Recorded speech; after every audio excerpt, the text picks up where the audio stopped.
Hello everyone, and peace of Christ all of you. Please invite your friends, and we are back.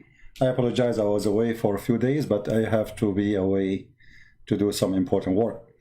I'm very tired actually from this trip, but because I miss you, I cannot resist to be here. Before we start, I saw a Mohammedan posting there saying, there's a girl, her name is Fifi, she posted that I have 107 lies. But she, Fifi, don't dare to call me to tell me one of them. I mean, can you imagine? Somebody discovered that Christian Prince, he have 100 and only 107 life. Why you stop there? Where is the response of a Christian Prince? My friend, every video I make is a response to all of Muhammadan. I don't respond to kids. Those are not men enough even to make a call. Your Mimi Hijab, he said he want to debate me, he ran away, the coward. He started playing for me videos, stop, hang up on him, call him names, and that's it. Even the videos he played, you know, it's a childless. None of you dare to debate me. And here we go. Who want to show me my lies? I am live. We say when I am live on air, who want to call me, want to call me, want to call me. After I hang up, you make a video? Anyway. So today we are going to talk about, you know, if somebody is a prophet and he is receiving his information from God, there's no way of mistake. Me as a human who is dependent on himself, his knowledge, I can make mistakes, right? That's very normal. But when you claim to be a prophet, the one is talking to you, the one is telling you, the information you have is God. I mean, I cannot go back on time, but God, he is beyond the time. I mean, time does not exist for him. So how Muhammad is a prophet of God, yet his God, he told him wrong information? If we ask a Muslim, can you name for me one historic information in the Quran coming to be true, or it is not wrong? Do we have a Muslim in the chat? Any Muslim?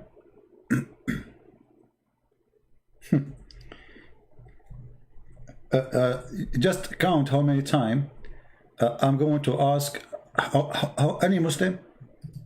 It's like sometimes you feel like you're a person who's begging for, like in the street, begging for a bread, or any Muslim.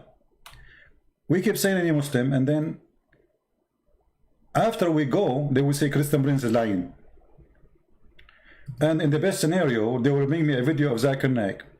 But that's it. They're the person who is Christian Prince. And the person, you know nothing. And I'm going to prove it for you. Okay, how you can prove it? Who want to do that?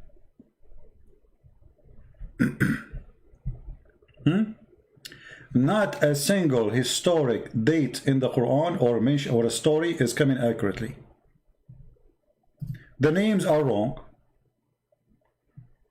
Yeshua became Isa. Who is Isa? We do not know. Isa, the one I know, is the son of Maryam, the sister of Aaron.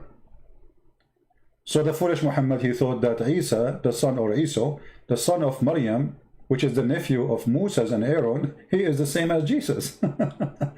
The father of Mary is who? Is Umran, which is the same name of the father of Moses, but he got it wrong too, because the father of Moses and Aaron is Umran, not Umran. So names are wrong, dates are wrong. As an example, the Quran speak about the Samaritan, but as this person who misled the people of Musa, he was exist in the time of Moses.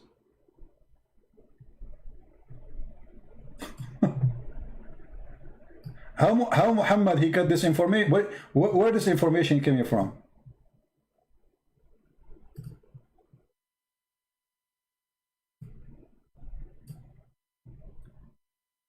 So when we say Muhammad is obviously a fraud, I mean, we have all the reason to believe it's a fraud. And those who we are saying we are lying, okay, how come I'm lying? The Samaritan was in the time of Moses, and Moses spoke to him?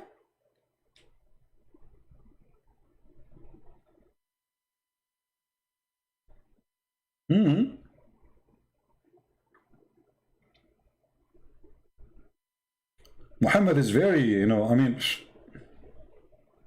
that's really amazing. What does Samaritan have to do with Moses? How Jesus became the nephew of Aaron, which means the nephew of Moses. That means Jesus was in the time of the Samaritan too. I mean, the time they're like in the beginning of their existence. The same time of Moses. And Moses was in the same time of the Samaritan. So this is, I mean, this is messed up. But remember, the one is talking is God. The Muslims, they cannot say, this is, you know, I mean, it's a book written by many people. No, because they claim that every single word in the Quran is coming from the mouth of Allah, which we do not know where it's located. By the way, where is the mouth of Allah is located? I mean, Muslims, they say Allah have a mouth. If you ask them, where is his mouth? They don't know. Is it located in his shin? Is it located in his fingers? Nobody knows. So this is a religion. Everything there is wrong, from the top to the bottom. And then the Muslim, they say we are lying. I mean, I'm showing it to you on the screen.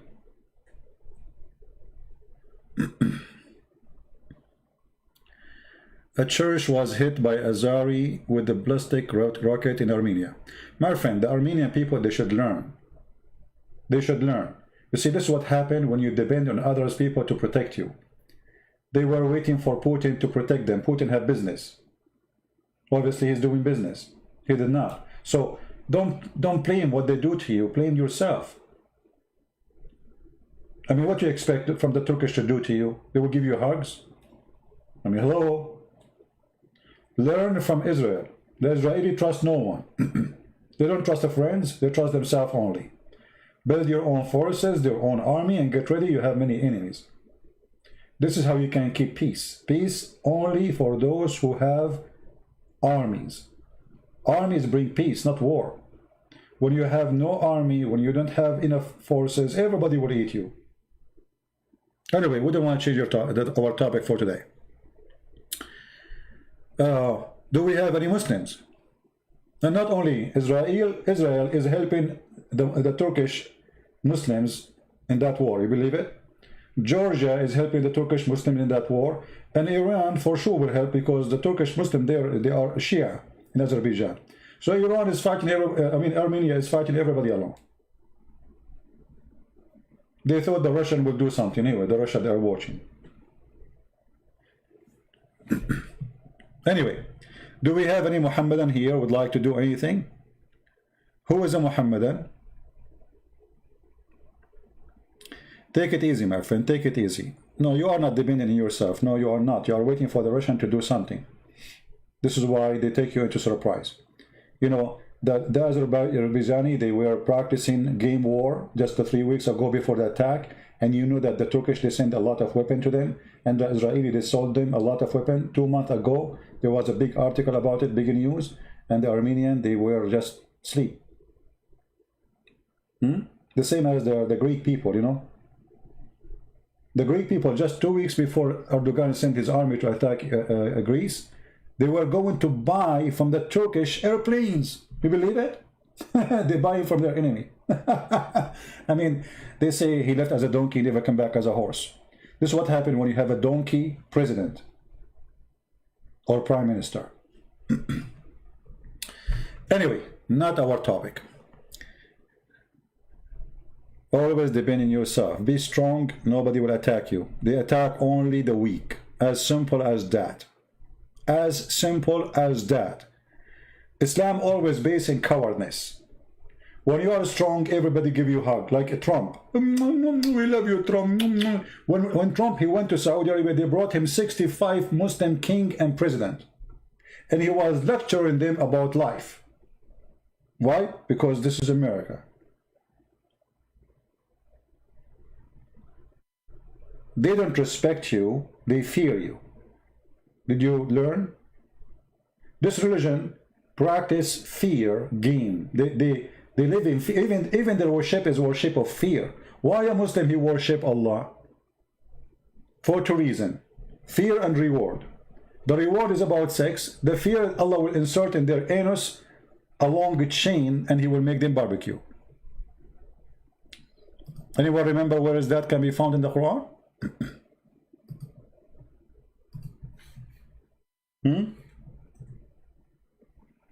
Where we can find that in the Quran? And imagine, it's a miracle, it's a scientific miracle. It's chapter 69. Here we go. Even the number is fishy. Chapter 69, verse number 32. Allah will insert in anyone He don't like, in his anus, a very huge chain. Every ring of it is in the size of all the iron in the universe. I don't know how big the anus of a Muslim to insert all of this iron. You know, you can read Ibn Kathir, you would die laughing. The funny, they say this is a lie. If I say something, they say it's a lie, but it's not a lie that all the iron in the world, they will go inside an anus. How big is the anus, man? Let me show you, because the Muslim, they say, brother sister, Christian brother is lying. But Ibn Kathir is saying that it doesn't say that to be. I can show you in the script. It doesn't say that to be. You're lying. If we go now and see Ibn Kathir, chapter 69, verse number 32. All right. This is 69. Here we go, Ibn Kathir. And this is verse 25 to 38. Go. All right, here we go. Here it says, then fasten him in a chain, wherefore the length of 70 cubit.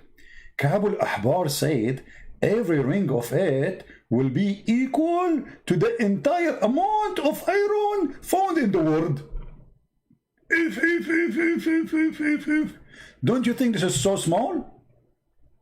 Every ring in this chain, and then read carefully, you know, they didn't say that TB. My friend, it doesn't say that. It doesn't say that, CP. You know, speak like a man to me. It says that. Read carefully. Then fasten him. It will enter into his buttocks. Like what? Like even Allah punishment is sexual. Even the punishment of Allah is very, very sexual. What is this?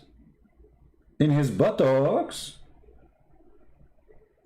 So hold on. I don't want to try my art now because this will be ugly.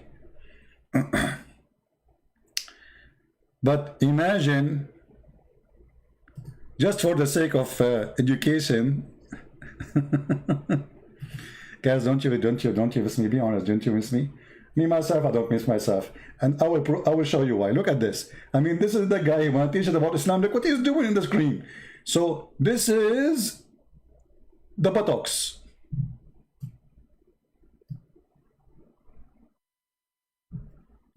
And Allah will insert a big chain, brother. Big chain, big, huge chain, brother. And the chain is very hot, made of fire and an iron fire chain, big chain, brother, but huge. Like you can imagine the ring, how big the ring, like in the size of the earth. All of this will go in the buttocks.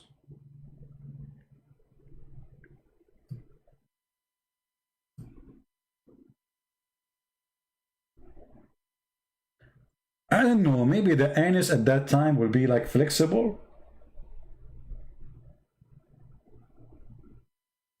I think this is a miraculous thing.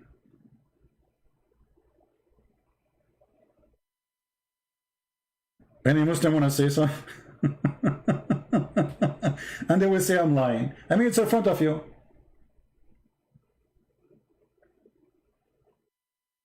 And then, brother, look, Islam is come with science and mathematics. Look, brother, at the information there.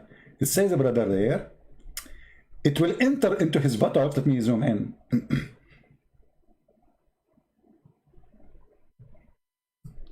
I bet you many of you were asleep the second you heard the word buttocks, like, what the heck? What this guy is talking about? Let me hang up this channel before my kids see or hear it. Well, listen. It will enter into his buttocks. Let me zoom in because people might say this doesn't say that. Where it says that? Where? Where? It doesn't say that. Where? It will enter his buttocks and pulled out of his mouth. How Allah knew that there's a connection? You tell me. How Allah he knew that the buttocks is connected to the mouth? I will give you three options. Allah study medicine. Allah is scientist. Allah is an idiot. Which one you choose?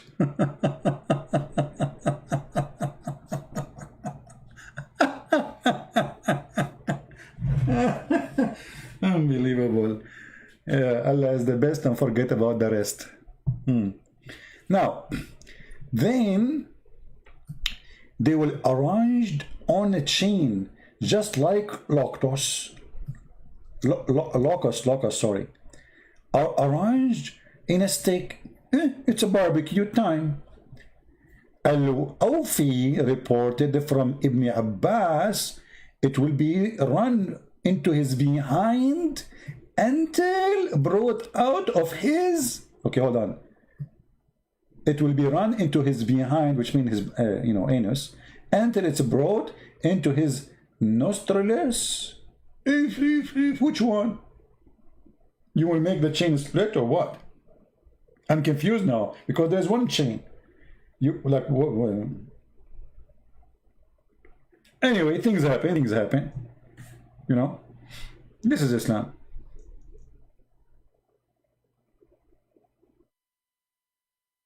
This is what Islam is about. And now they will make a video, they say Christian Prince is lying. It doesn't say that.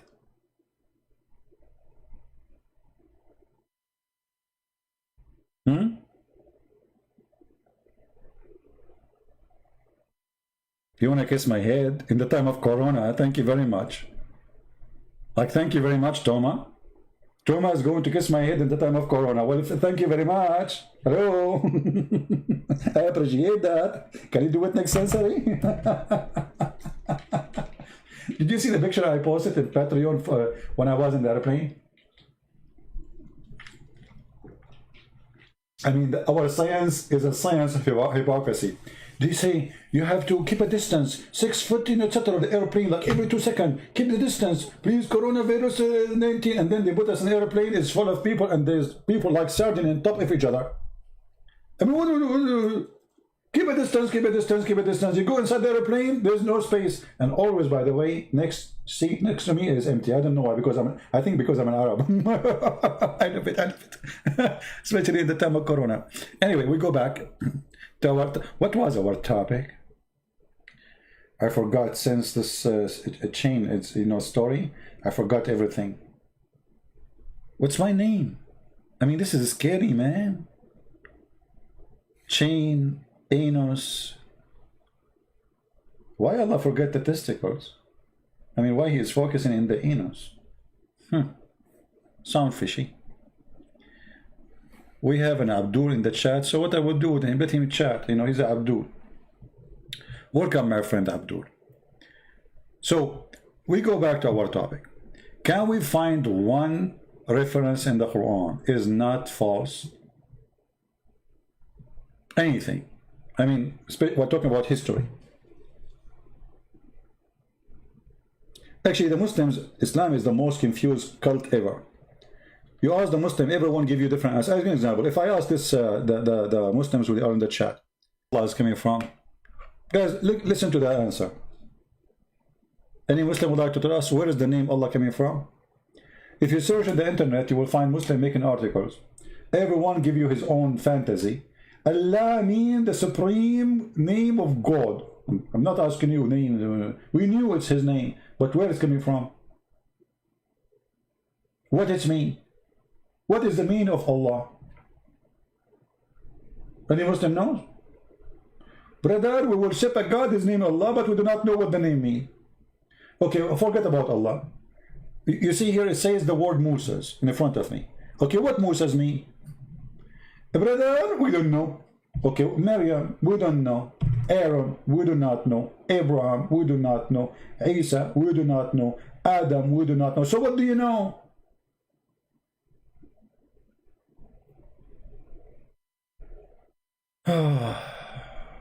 Oh boy. Why bring big or wild boar is not wise to win the war against them. I'm not sure what they mean. Speak English to me, please. Do we have any Muslim here?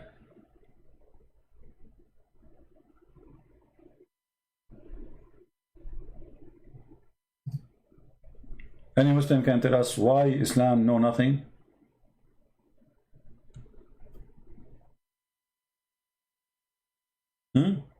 What is the name of the father of Abraham? In the Quran, his name is Azhar. Are you Thur? Who is Azhar? Who is this guy Azhar? Unbelievable. And look what happened. Azhar is coming from the ancient Aramaic, which means foolish. So the stupid Muhammad was copying it from an Aramaic book. If you remember, there's a person, his name is Waraq ibn Nawfal. And even in the hadith, it says that Waraq ibn Nawfal was translating the Quran. You remember the hadith? Sorry, the Injil, the Bible, the Gospel, and the Torah, supposedly. Look like it's a mix, or let us say a summary of both. If you go back to the hadith, and this is authentic, this is Sahih Bukhari, Muslim cannot deny it, you will see here in the hadith that Waraqa, he was translating the Bible. Let us see. Here we go. Waraq bin Nawfal bin Asad ibn Abdul Uzza ibn Qusay is from the same family, supposedly, of Muhammad, according to the hadith. Waraq was the son of paternal uncle of, i.e., her father brother, who during the pre-Islamic period become a Christian. The fact he is not a Christian, he is Nasara, he is a cult. And he used to write Arabic writing, and he used to write of the gospel in Arabic. That is the Quran. Do you see it?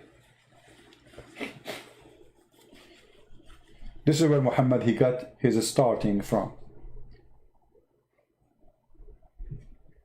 What is the Arabic Quran, Arabic Bible? Where we can find it, which is made by Waraqa. Waraqa, he made it for who?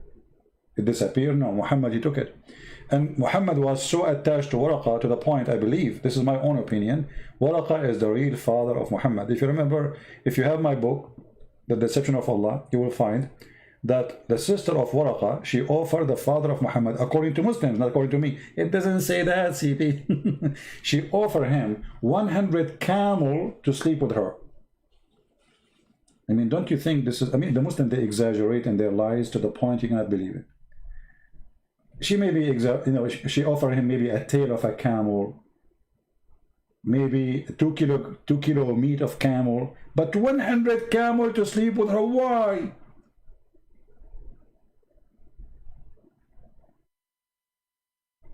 And then, according to the story, after Muhammad, he went and he slept with the mother of Muhammad. He came back to the Waraqa sister, and he said he's ready. She said, I have no need for you.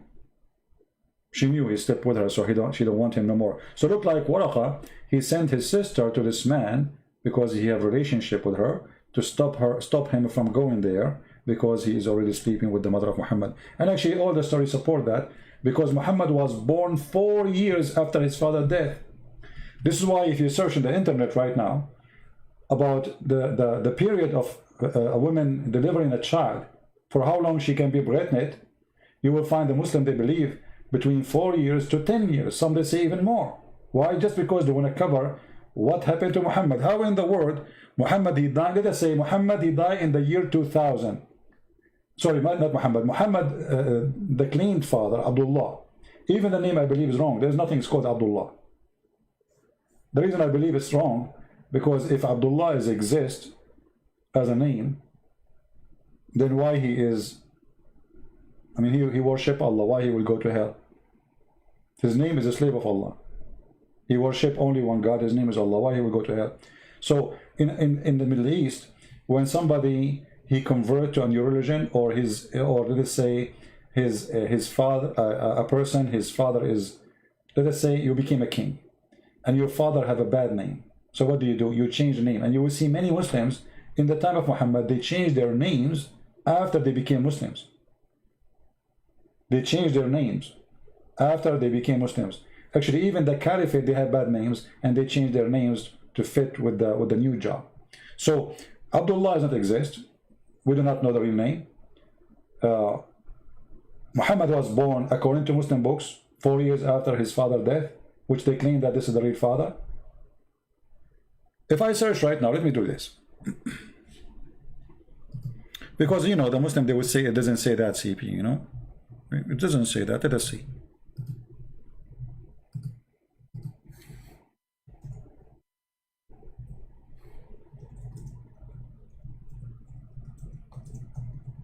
I'll try to find it in English, actually.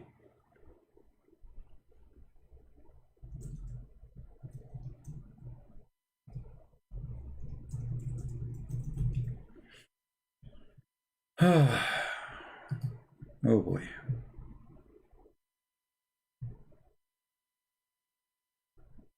I can find it in English, but I want to find it.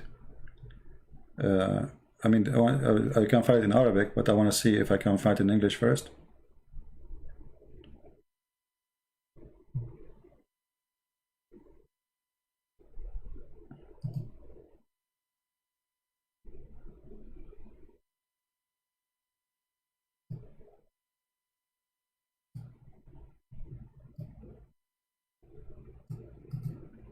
Right, let's see.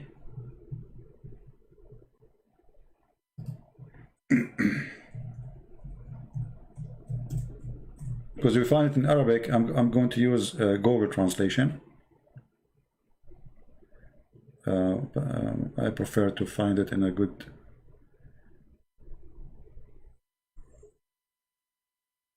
Well, look like we will not find it in English.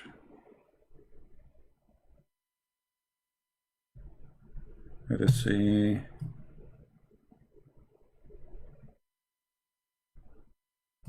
Give it one more try. You know, by the way, like long time ago, I used to do this all the time. Always I have to show it in Arabic, because when I start teaching about Islam, you know, the internet was different from now, and there's no translation for that. Like those pages you see in front of you, there's nothing, you know. So it was really very hard.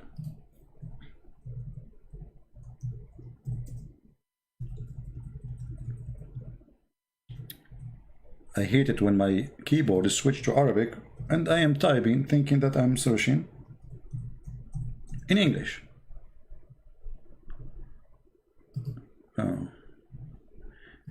I find the minimum period, I want the maximum.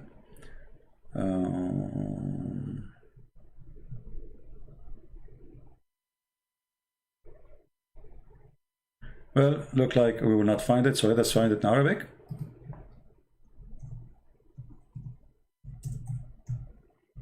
I don't want to make you wait long. And then we will use Google translation. And here you see that Islam get everything wrong. Not only history is wrong, you know, everything is wrong. All right. Here we go. This is a Muslim Islam ka info. I will put the page for you on the screen in a second, and then I will convert the link actually, because the link have Arabic you know, words, so it's not going to be easy to post in Google, in YouTube. Let me shorten it. Link. So I will post it for you.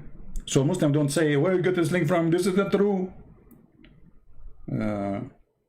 Shorten. Okay. All right, here we go.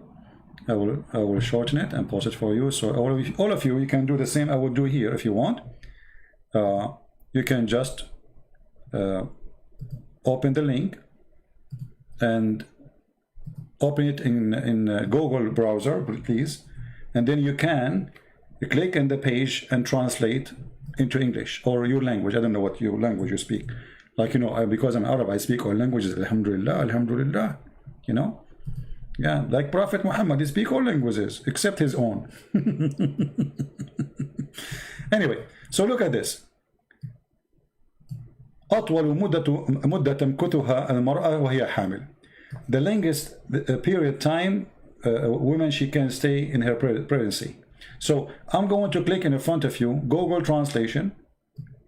This is not my translation, you know. I will use Google and let us see. So this is the title. This is the question about what is the maximum period duration for women to be, etc., according to Islam. The answer is here. So here is the question of a normal Muslim. Here is the answer of they call them ulama, you know, the sheikhs, the big sheikhs, the big potatoes. Okay, now you will see here. Number one, the maximum according, now they will give you schools, starting from 9 months. All right? And here, number two, 1 year. And the one who said that in the view of Muhammad ibn Abdul Hakam, and etc. Then 2 years in a tab doctrine. Okay? So they are giving you the reference and giving you who is the one who is saying that according to Islam. This is not according to a person. This is according to their understanding of the Sharia. 3 years according to, this is number 4, according to Ash-Shafi'i. This is 3 years actually, according to Layth ibn Sa'd. 4 years in the doctrine of Shafi'i. Shafi'i is one of the Islamic Sunni sect. There's 4 of them. So Shafi'i and Hanbali, they believe that the women, you know, can be carrying a baby for 4 years. Actually, there's a hadith about it. There is a guy, he complained that his wife, she was, you know, she's not giving delivery for 4 years, and then his son, you know, he gave a son, and his son have long hair, maybe a long beard, I don't know. And then here it says 5 years, which is according to the authority of Imam Malik. You know, Maliki is, you know, the Islamic, those are the highest scholars of Islam. They are the one who establishes schools. Then 6 years according to Az-Zuhri and Malik.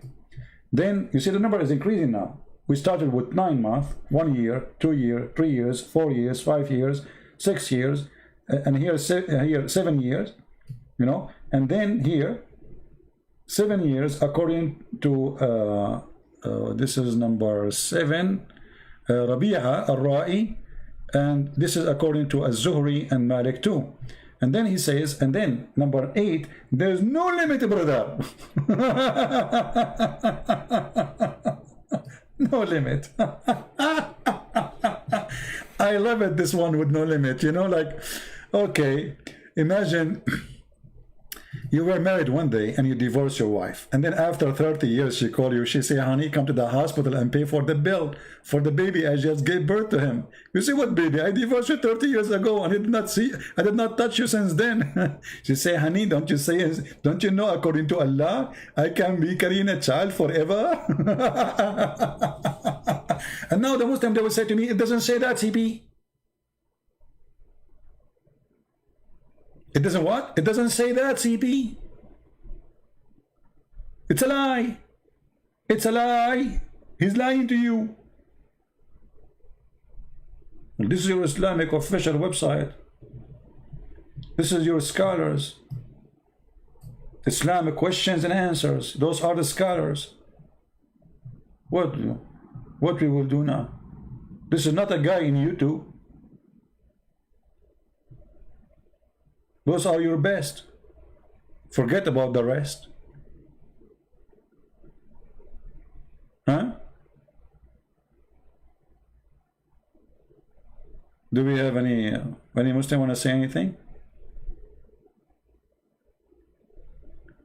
And you know, like, imagine, that's a good thing, by the way. I mean, your mother, she did not deliver you until you are 30 and you go out and you are ready to join the army. Unbelievable. Free accommodation for 30 years, eating, drinking, sleeping, doing nothing. You know, just watching TV because, you know, he can see through your mother, you know, from the belly button.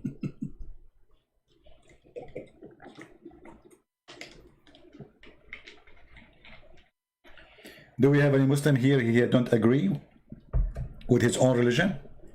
Don't say I don't agree with you, because this is not me saying that. You see, now they will say, Christian Prince, this is not true. I am not the one is saying that. As you see, this is the question number, you know, here in the top you see the question number, the fatwa number. Fatwa in Islam mean holy answer according to the teaching of the Prophet, the false prophet. All right, so what we would do now?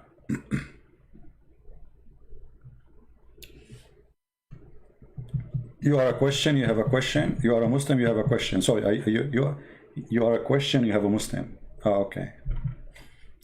Kevin, you are a Muslim, you have a question. How come you are a Muslim and you call yourself Kevin? How come your name is not Abdullah, Fatima, you know, something what? Exotic? Is it true that Allah have a womb in the hadith? Well, you know, I mean, if I want to take it in a literal way, I can say that, but I prefer not to say it is literal. I take, you see, I don't take a side when I speak about Islam. So Allah, he have a womb.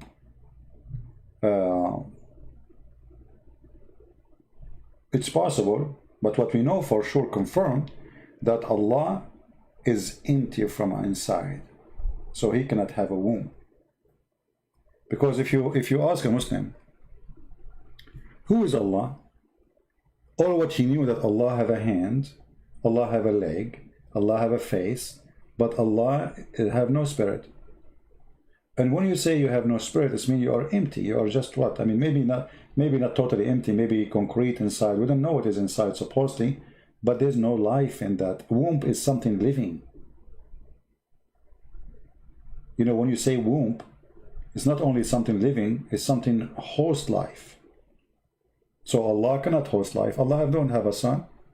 You know, if you go in the Quran right now and you see the answer which Allah supposedly give why he don't have a son, you will find that those answers are the most silly answers. Even a human being who work, I mean, in the lowest job with no education, he never go to school, he will not give those answers.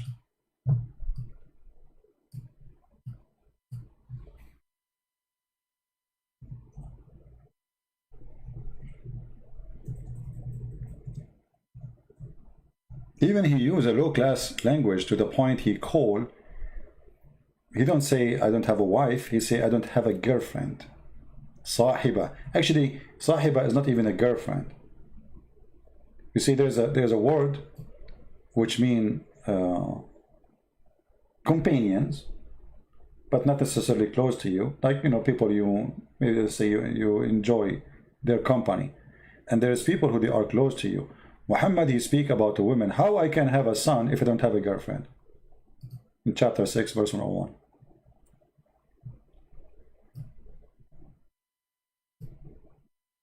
And here you notice that the answer is just so stupid, because how can I? Actually, he did not say how can I. He said how can he? And this is another stupid thing in the Quran. If the one is talking is Allah, how Allah he says how can he? Who is talking? You know what I mean? How Allah he say to Allah, how can he, if Allah is talking? Secondly, when he say how Allah can have a son if he never have a consort or companion, they hear the word companion. But look at this stupid answer. So how you convince your followers that Mary, she have a son, yet she never have a companion? Yet you cannot have a son unless you have a companion. Do you see how broken the logic is? This is a broken logic. You know, when we say God, right away, there's words will be attached to that word, like Almighty, correct? When we say God, right away we know that we are talking about the Almighty. What Almighty means? Somebody tell me. what the word Almighty mean?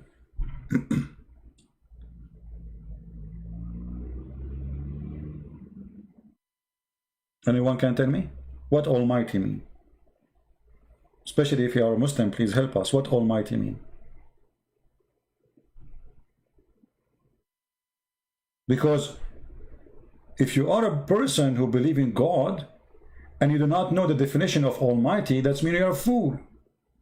So here the Quran saying to us, Allah cannot be the Almighty. You know what I mean? I know the hadith, true, I know the hadith. But you see, I don't want to give it my own interpretation. This is what the hadith says. And you can take it in a metaphorical way, you can take it in literally. But for me, I don't focus on things will not help me too much. Allah have a womb, Allah don't have a womb. Allah doesn't exist anyway. Because a Muslim can say to you this metaphorical. Right? And there is no other reference to prove to us that Allah have a womb. You know? So it can be metaphorical. But focus with me here. How Allah is the same God who made Mary have a child without a companion, yet he himself cannot have a son without companion. You know what I mean? Because here it says Allah questioning his ability. How can he? That is stupid. If you are Almighty, you can. There's nothing impossible for God. God do not need a companion to do anything. He do not. The God of Mary, he do not need any addition to make Mary have a son. All what he needs is his power.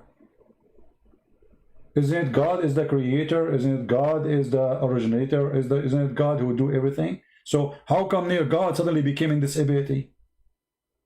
This is a question can be, or an answer can be given from a normal human being. Like you ask me, do you have a son? I said to you, are you an idiot? How am I going to have a son if I don't have a woman? Hello? But when Allah he says such an answer, that is silly, stupid, proving that Allah cannot be the Almighty God. And then look at this. How can he have a son if he don't have a girlfriend? And then he say he created all things.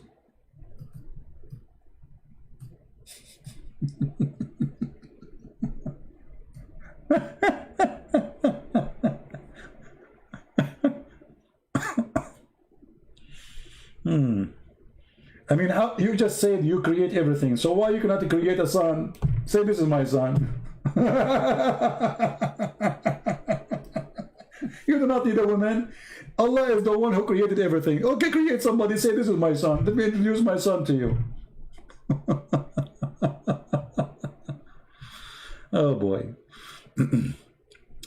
Stupidity is amazing, no? Yeah.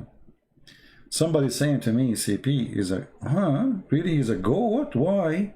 Don't talk about the goat, my friend. Because the goat have a problem. I know a goat, since she ate the Quran 1400 years ago, she is suffering in her belly. Her stomach always she have there. Look at this.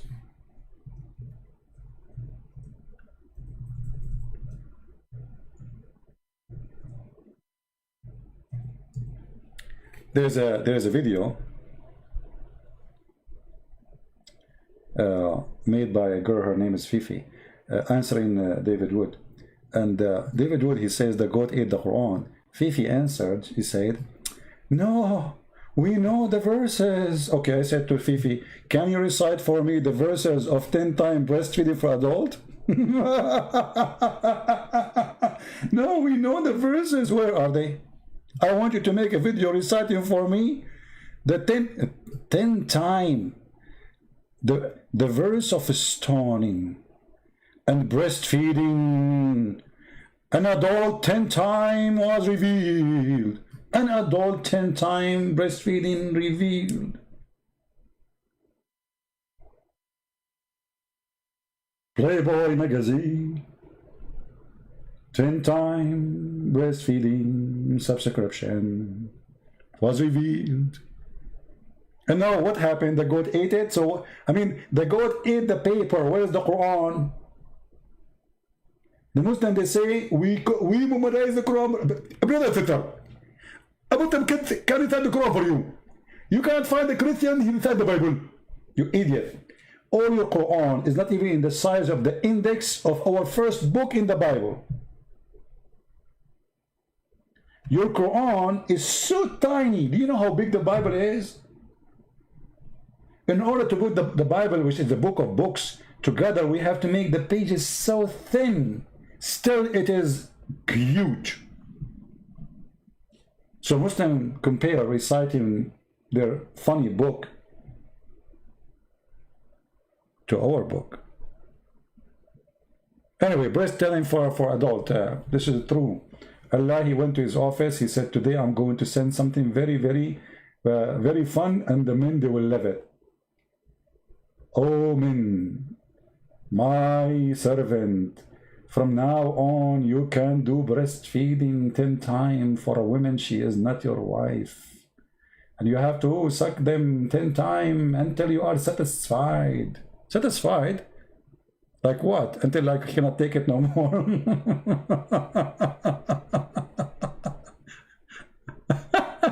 Unbelievable.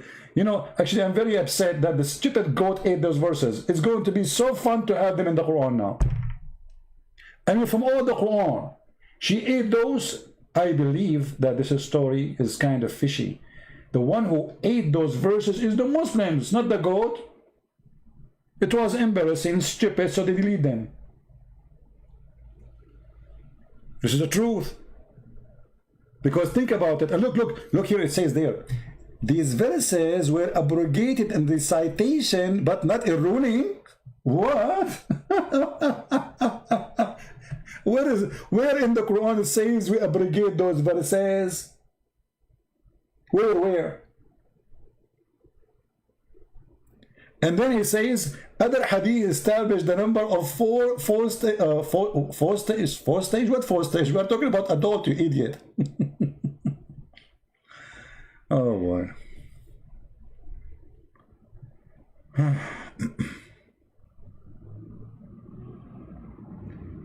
The goat ate your homework? Well, why you put your homework in the front of the goat? What's wrong with you? Don't you know goat, they eat anything? I mean, a really goat, they can eat anything. They eat plastic, they eat anything. This is why, you know, if a goat, she live in a city, never drink milk of a goat. I'm telling you. Because they can feed them anything. Goat live in the mountains, etc. Yeah, but if they live close from the city, they feed them anything. Don't take their milk. And one of the funny thing about Islam, they say to you, it's abrogated in recitation. And what is the logic of this? Why I'm going to follow it, but I cannot recite it? Give me a reason. How stupid is that? And how we can follow Allah if we delete it from writing? I mean, so people can play with it. It is abrogated in recitation. Anyway, until now we find no Muslim to answer us. Why Muhammad? Look at the title. Why guys, why have only 636 people? Is that because I was talking about goats? Are you people racist against goats? You don't like goat, don't you? I'm so disappointed. Okay, I will change the topic so we can receive more more viewers. Let us talk about something more interesting. Forget about the goat.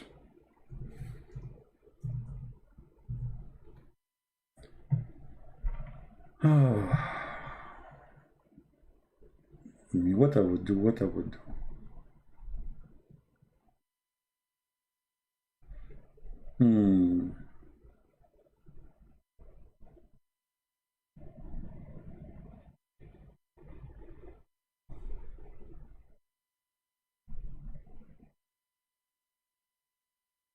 I'm trying to find you something more interesting than what we, you know, you guys like, you don't like the goat stuff, you know, racist, you're racist people.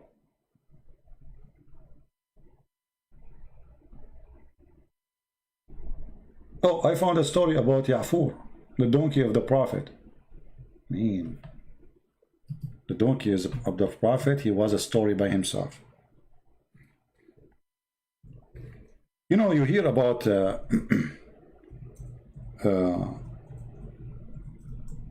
like certain companies, like Rolls-Royce, as example, they have certain numbers, very small numbers of cars they made, right? And Muhammad, he come with a story which is very, I find it very, very interesting. And this is story, by the way, telling us a lot about the Prophet. MashaAllah, the Prophet is amazing. You see, one of the things about the Prophet, brother, he cared for animals.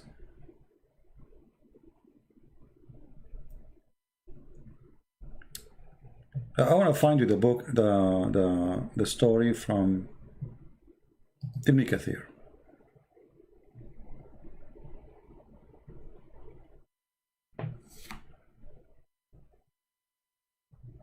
Where is the story? I found it in Google, but Google translate, Google page books we cannot translate.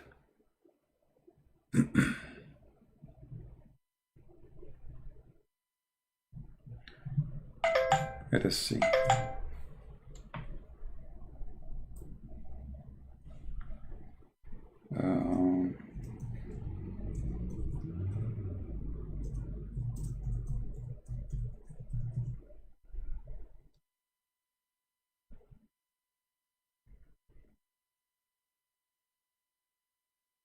You see, I found the book actually, but anyway, let us put it as an image. I cannot find the.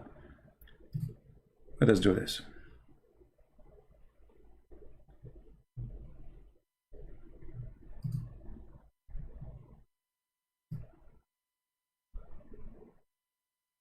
Oh, this is not Ibn Kathir. I wanna hold on. Let me find Ibn Kathir. I don't want this one.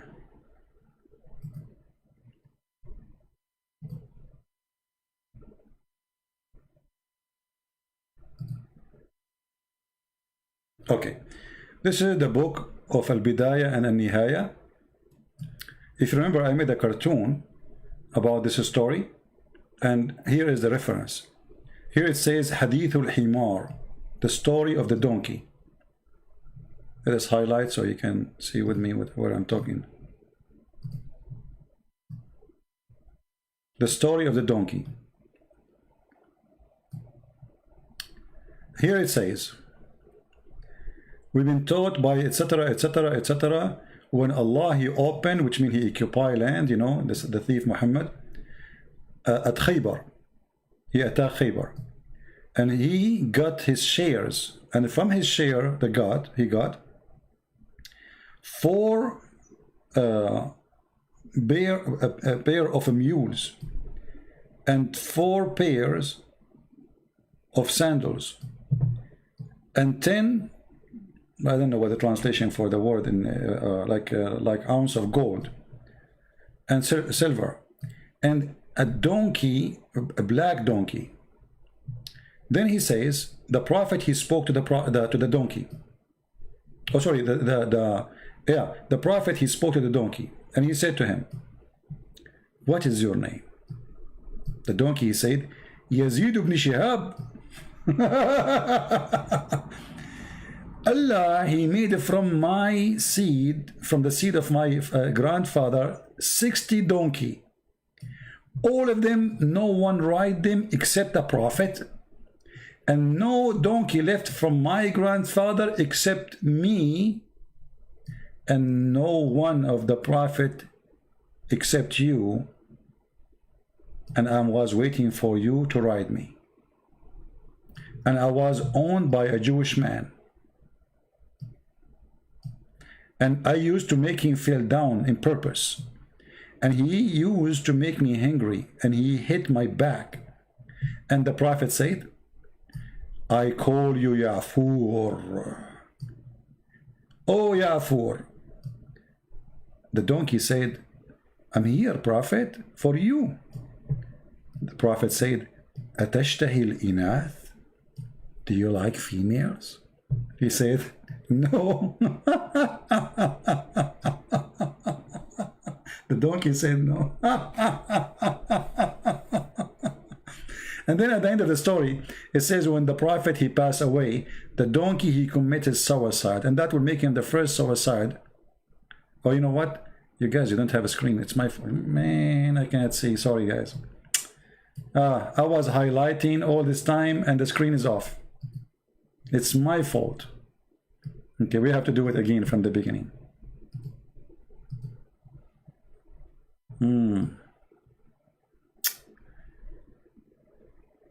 It's okay, it's okay. We do it again. Always, all TV stations, they have a technical difficulty.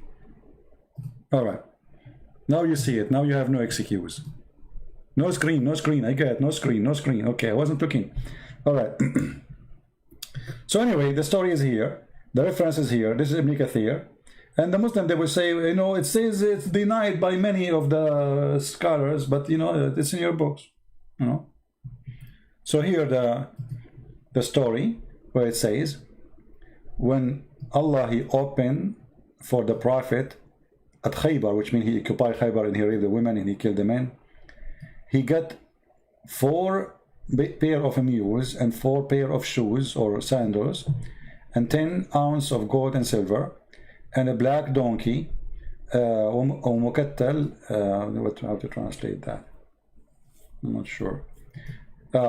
فكلم النبي الحمار فكلمه الحمار. So the Prophet, he spoke to the donkey, and the donkey spoke to him. So he said to him, what's your name? ما اسمك? قال يزيد بن شهاب. My name is Yazid ibn Shihab. And Allah, he made it from the seed of my grandfather 60 donkeys. None of them ride them except a prophet. And no donkey left from the seed of my grandfather except me. And no prophet except you. Makes sense. He is the last donkey made for prophets. And Muhammad is the last prophet. That's it. No, this is donkey for like the local transportation. Al-Burak is a limousine for long distance.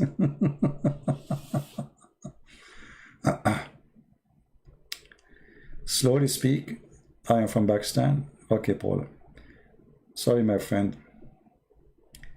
I will try my best to speak slowly. Any Muslim have any comment? We go back to that title. Why Muhammad know nothing about Abraham? Okay, let us ask here a simple question. Any Muslim here can tell us something Muhammad, he said, it come to be right? Names are right? Do you remember the guy, his name is Adnan, what's his name? Adnan, the speaker corner, the potato? He made a video, which is very laughable. And I saw a video of Sam Shamoun and David Wood trying to refute him.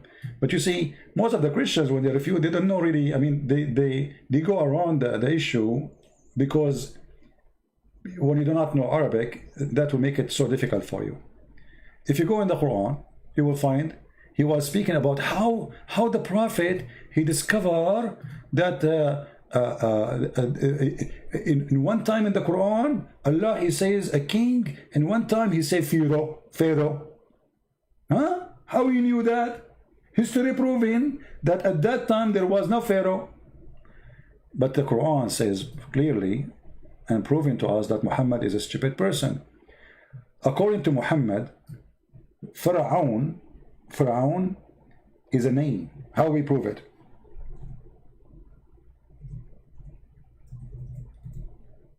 It's not a title.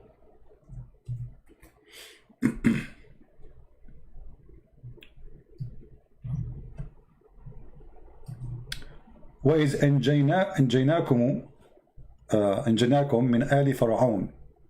آل فرعون, the word Al mean Like you say, in Arabic we say Al Saud. How many of you heard the word Al Saud? All Arab, they knew it, right? Al Saud. Al Saud is a supposedly royal family now in Saudi Arabia. So Al mean what? Mean family. So that name is Pharaoh. So the stupid Muhammad, he thought this is his name. And then you will see that this is to continue. Here he called Ali Pharaoh. Let us go to this verse first, chapter number 2, verse number 49.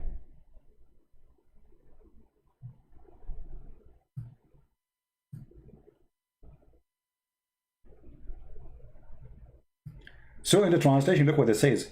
The people of the Pharaoh. It doesn't say in the Quran, the people of the Pharaoh. It says Ali Pharaoh. Al, that's mean the family of Pharaoh. Pharaoh, this is their last name. This is the family name.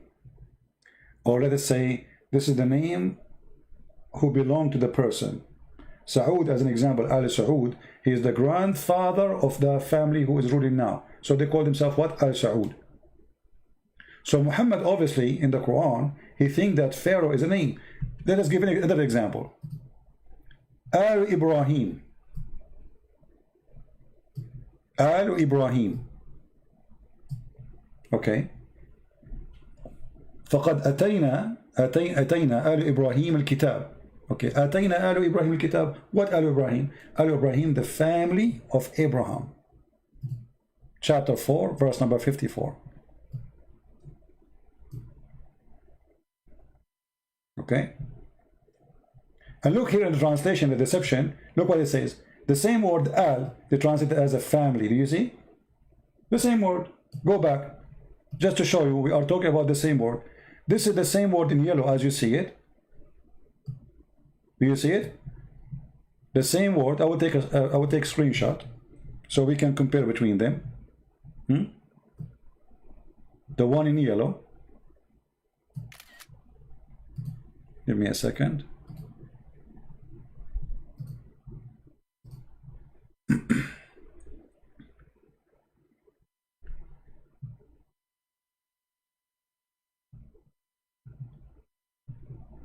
This is why always you cannot trust Islamic translation. Why the same word translated here as a family, and when before Pharaoh translated as people of Pharaoh? So let us do this. Let me put the screen back for you. I open the screenshot. Okay. So now here there's Al Ibrahim, and here there's Al Pharaoh. How we can do that? Let me zoom it out. Okay, that will make it work. So look with me. Isn't it the same exact word?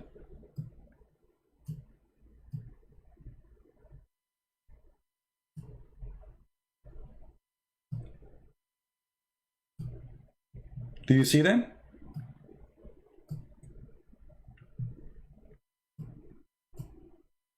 I'm trying just to make it. All right. Two verses, and we can show you the rest of the verses, not only here, because the Quran is full of the word Al. Al Pharaoh, the Muslim translated the people of Pharaoh, but before Ibrahim, it says Al Ibrahim. Translation, the family of Ibrahim. The same exact word. So the stupid Muhammad, he thought that the word Al, sorry, the word Pharaoh is a name. So when a Muslim, he make a video, how prophet, he knew that his prophet is a stupid. He thinks Pharaoh is a name. The same as Abraham. You see, he put it before Pharaoh, the same as the word appeared before Ibrahim. Do you see it? Let us highlight. This is the word Al, which means family. And this is the word Al, which means family. Here, this is the word Pharaoh. And here, there's the word Ibrahim. Here, they translated about Ibrahim, family of Ibrahim. Here, they translate the word Al as people of Pharaoh. And not only that, we can go to other examples, you know, as an example here. What about Musa as an example? Hold on. Look at this. Here, chapter 2, verse number 248. Look how many times the word appear and translated as family. You see the word family? The family of Moses and the family of Aaron. But what is the word used? Al. You see it? Look. Al. Alu Musa. Alu for Alu Harun. Let's go back to the Arabic page so we can see it in yellow. You see? Alu Musa wa Alu Harun. The same exact word. Translation is the family of Aaron and the family of Moses.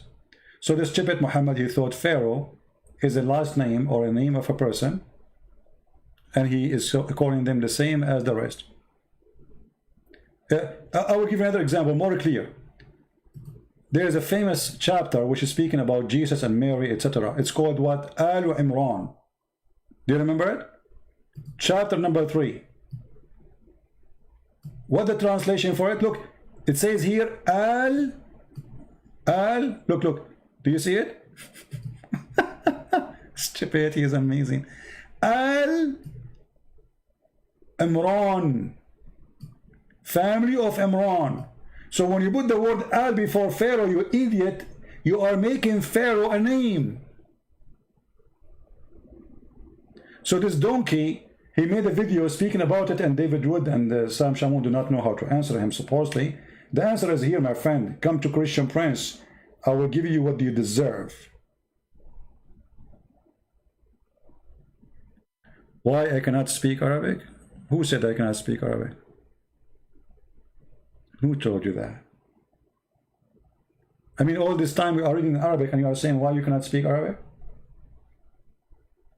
So how we are teaching you that Al, if I don't speak Arabic, why I am showing you Al, how I'm reading Al for you? I want to see your intelligence. How it come to my head that this is the word and this is the word Al if I do not know Arabic?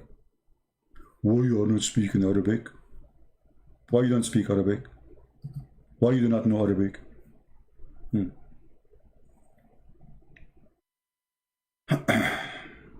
Any Muhammadan, you want to say anything? So Muhammad, he have Pharaoh wrong. He think he's the name. He do not know who is Isaac. Okay, if we ask the Muslim now,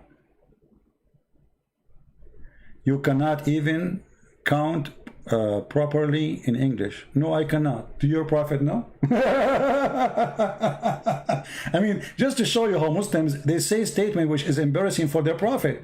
Your prophet, my friend, do not know even how to write his name according to you Muslims.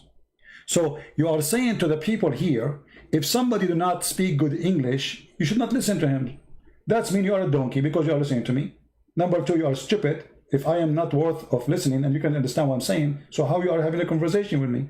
Number 3, you are a hypocrite. You follow a prophet who do not know how to write his name or to read his name. And yet you follow him and you believe whatever he's saying. As we say, he left as a donkey, never came back as a horse. And for sure the Chinese was not talking about you, was talking about your prophet. Now, say something smart, otherwise people will laugh at you. So from everything I showed you, this is the answer. I do not know how to speak Arabic, I don't know how to speak English. Refute me, get me busted. Do you want me to open Skype for you so you can call me? Abdul. What was his name? Huh? Do you like me to open Skype just for you? Limited edition, Mahmoud Bass. Limited edition, Skype for you, just for you, brother. Do you dare to call me? How illiterate man can make a miracle book? You idiot. A second ago you called me illiterate, and now you are saying okay, okay, hold on. How this book is a miracle? I just showed you that Muhammad, he think that Pharaoh is a name. This is miracle of stupidity. Mahmoud, I am willing to take a call just from you in Skype. What do you think? And I challenge you to show me one miracle in the Quran, because you are saying this is a miraculous book. I say this is a joke, there's no miracle there, and I will speak to you in a nice way. I will forget about the insult you gave me. No problem, you can insult me. What do you think, guys? Do you think Mahmoud is willing to call me?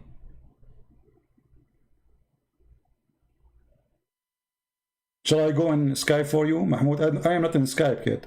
If you say yes, I will go on Skype just for you. I'm not going to ask you a question. You tell me how show me the miracle Quran. How that work? What do you think? Can you do that? I see a book written by an idiot. You see a book is a miracle. That's mean either me or you, the idiot. And let people, you know, judge. What do you think? Are you willing to call me? If you just say yes, I will log right now to my Skype, just for you, my friend. Just for you. I will not accept any call from anyone except you. What happened to you? Did you take a nap?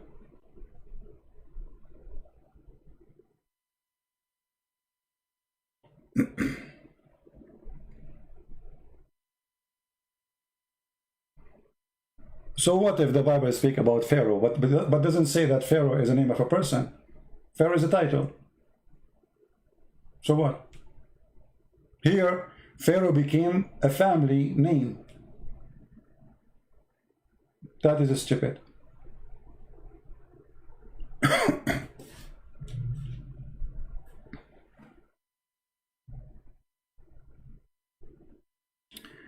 The shortest surah has hundreds of documented linguistic miracles. Which one is the shortest? So this is one.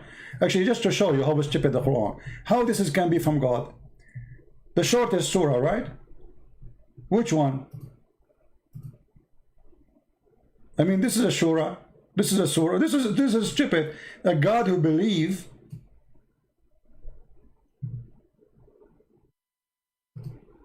in voodoo. Voodoo, voodoo, voodoo, do, do, da, da, do, da, do. Va, da, do, da, da, da, do, da, da, da, da, da, do.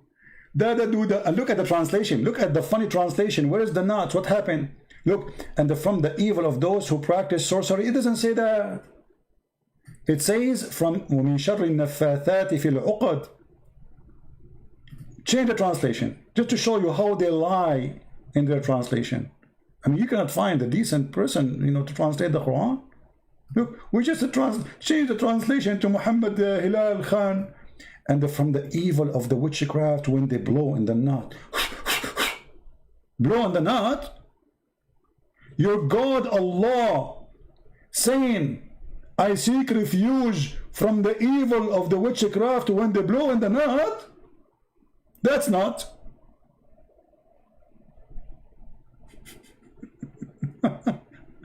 This is a miracle, brother. It's a miracle. And by the way, this verse here says, and look at the translation, and from the evil of the darkened night as it's come, its darkness, between two brackets, or the moon as set or goes away. What a stupid translation. وَمِن شَرِّ غَاسِقٍ إِذَا وَقَبْ. This is about the penis. Excuse my language. From the evil of the penis when it stand up. Do you want me to show you that this is the truth? Hold on. Give me a second. Give me a second. Search in Google. Search in Google. Dangambara. Rura rura. Let me add in the search 2 words. Hold on. Give me a second.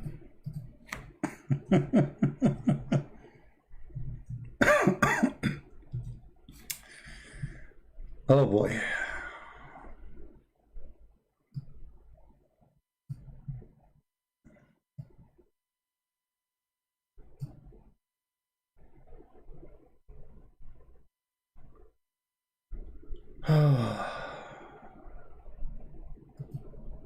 What we will do now, what we will do. Amazing miracle in the Quran. Amazing, brother, amazing. Look at this, the Quran. Allah speaking about the penis.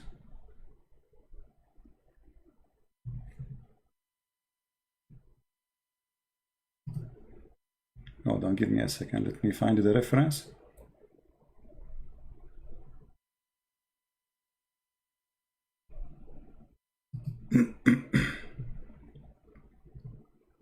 Because you know them, they will say this is not true, you know?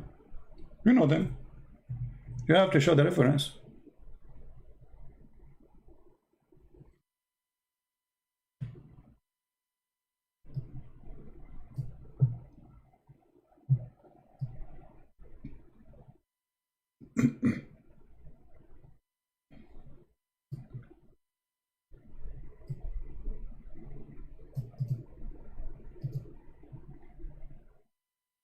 All right.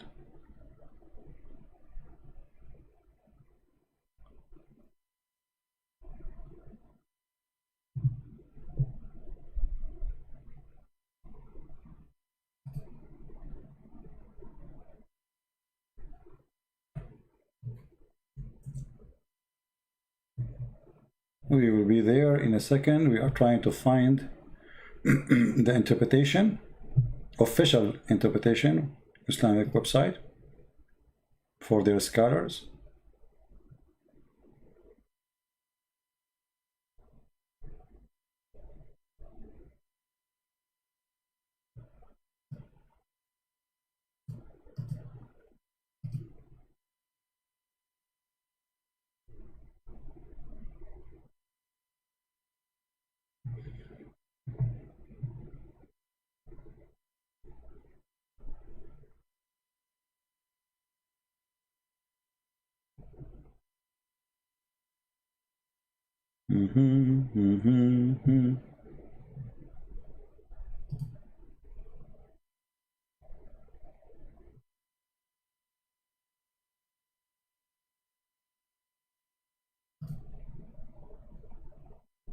All right, let's see here.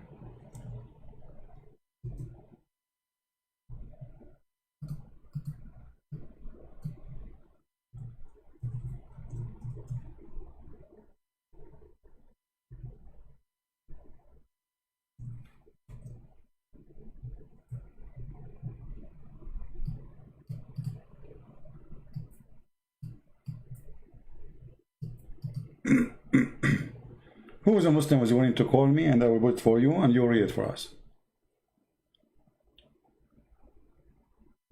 Anyone?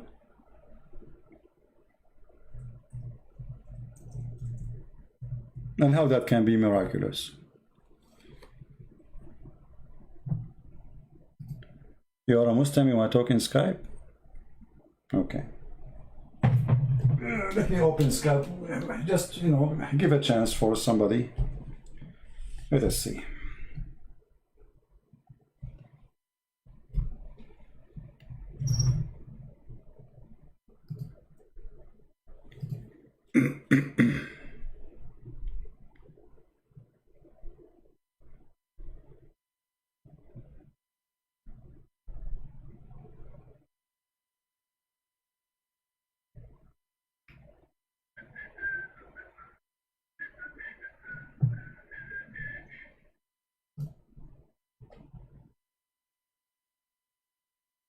Open challenge to a Christian from the Message Foundation. My friend, don't make a challenge for me, just call me. You know, real people, they call. They don't need to make a challenge. Do it, don't say it.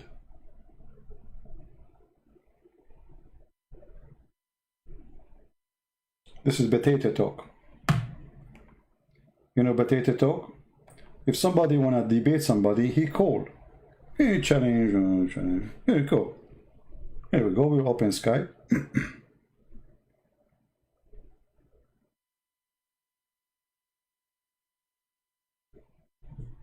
Give me a second.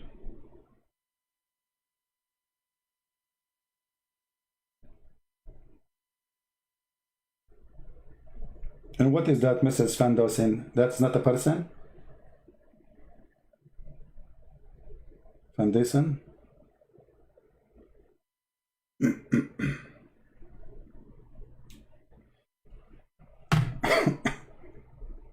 All right.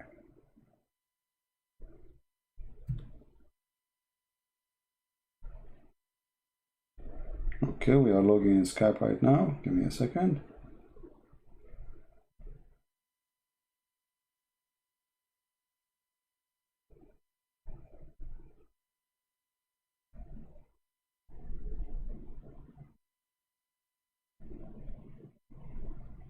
Let's see if your foundation dare to call me. Foundation. You Muslims have no foundation. Even the Kaaba you are talking about is built in the wrong foundation. And you Muslims agree on that.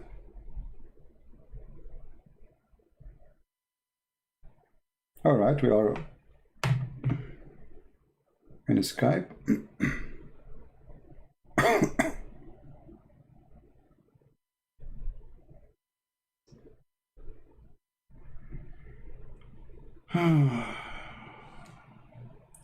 Somebody saying, why Christian in the church blow in nuts and get drunk behind the curtain with big cross around their neck? This is a lie. That's a lie.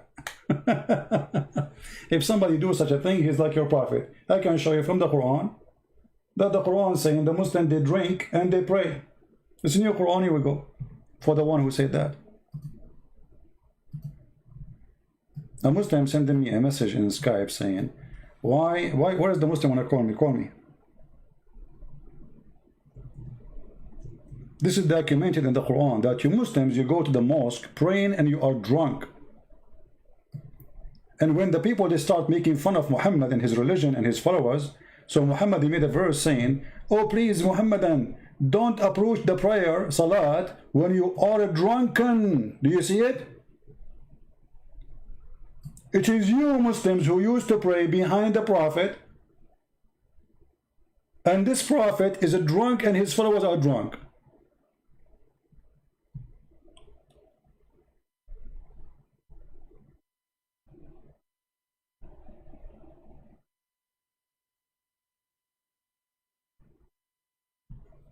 The Skype is open. Where is the one want to call me?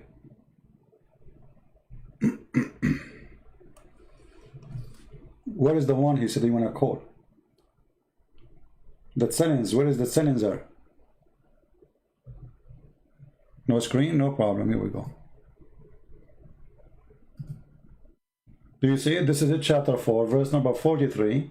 You Muslims go to the mosque of Allah, the house of Allah, the house of Abraham according to Islam, and yet you are drunken. Now where is the Muslim want to call me? My Skype is on. Where is the guy who said I have it settings for me?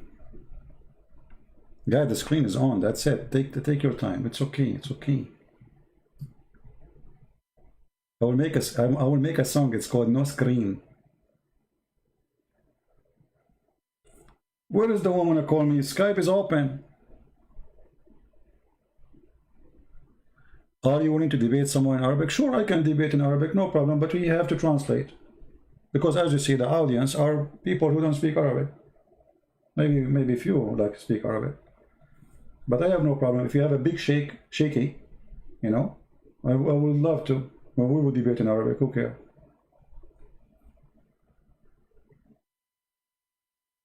What is the guy who said he want to debate me? What? So you made me go on Skype, spending gas, you know, like an energy. And now you don't want to call me?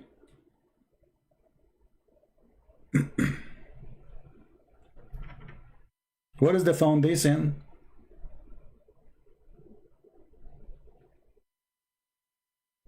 Ah, okay. Don't, my friend, don't post names in the chat. All of them, they are potatoes. If they want to debate me, how come you know how to find me? They don't know how to find me. There's a guy, he said, somebody sent me a video. A guy, he said, this guy, somebody told me I want to debate Christian princes. First of all, I don't know who's this guy. And secondly, I'm willing to debate him, but face to face. Hello? Hello, CP. Hello, my friend. Are you a Muslim? Yes. All right. What do you like to say to us? You know the topic we are talking about, or you want to speak about something different? Okay, I'm not the one who said I'll call you, but I have some questions. Oh, okay, you have questions. You don't have answers. Yes, yes, yeah, I have no answers. Okay, do you allow me to use your question? I've jumped like 30 minutes ago, and I heard you talk about. Can you speak louder? Why you are whispering, my friend? Hardly we can hear you. Sorry, it's too late here. I don't want to. Okay. Yeah, there's neighbors, so I don't want to speak loud. No problem. Go ahead. Okay. About the story of the donkey, the talking donkey. Actually, I don't see what's the problem with that. No, I don't see a problem too, but the problem, I see a problem there when he asked him about, do you like females?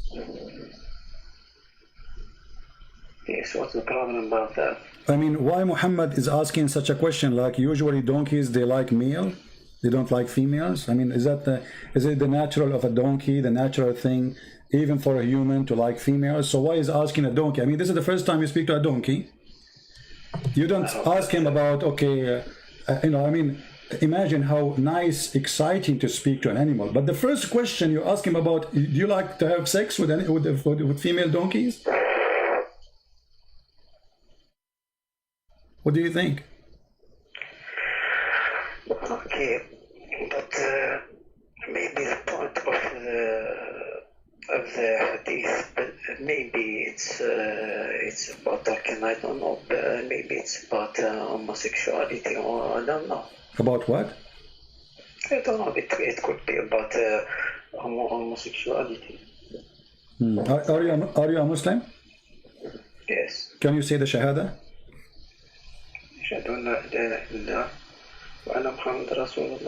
Okay, so you speak Arabic, right? I speak Arabic and I understand. That's wonderful. Okay, so Muhammad is trying to find out if the donkey which is created by Allah for a prophet, what he like, and now we discover that he is a gay, correct? No. This is what you're just saying to me, homosexuality. It's you who mentioned the word, not me.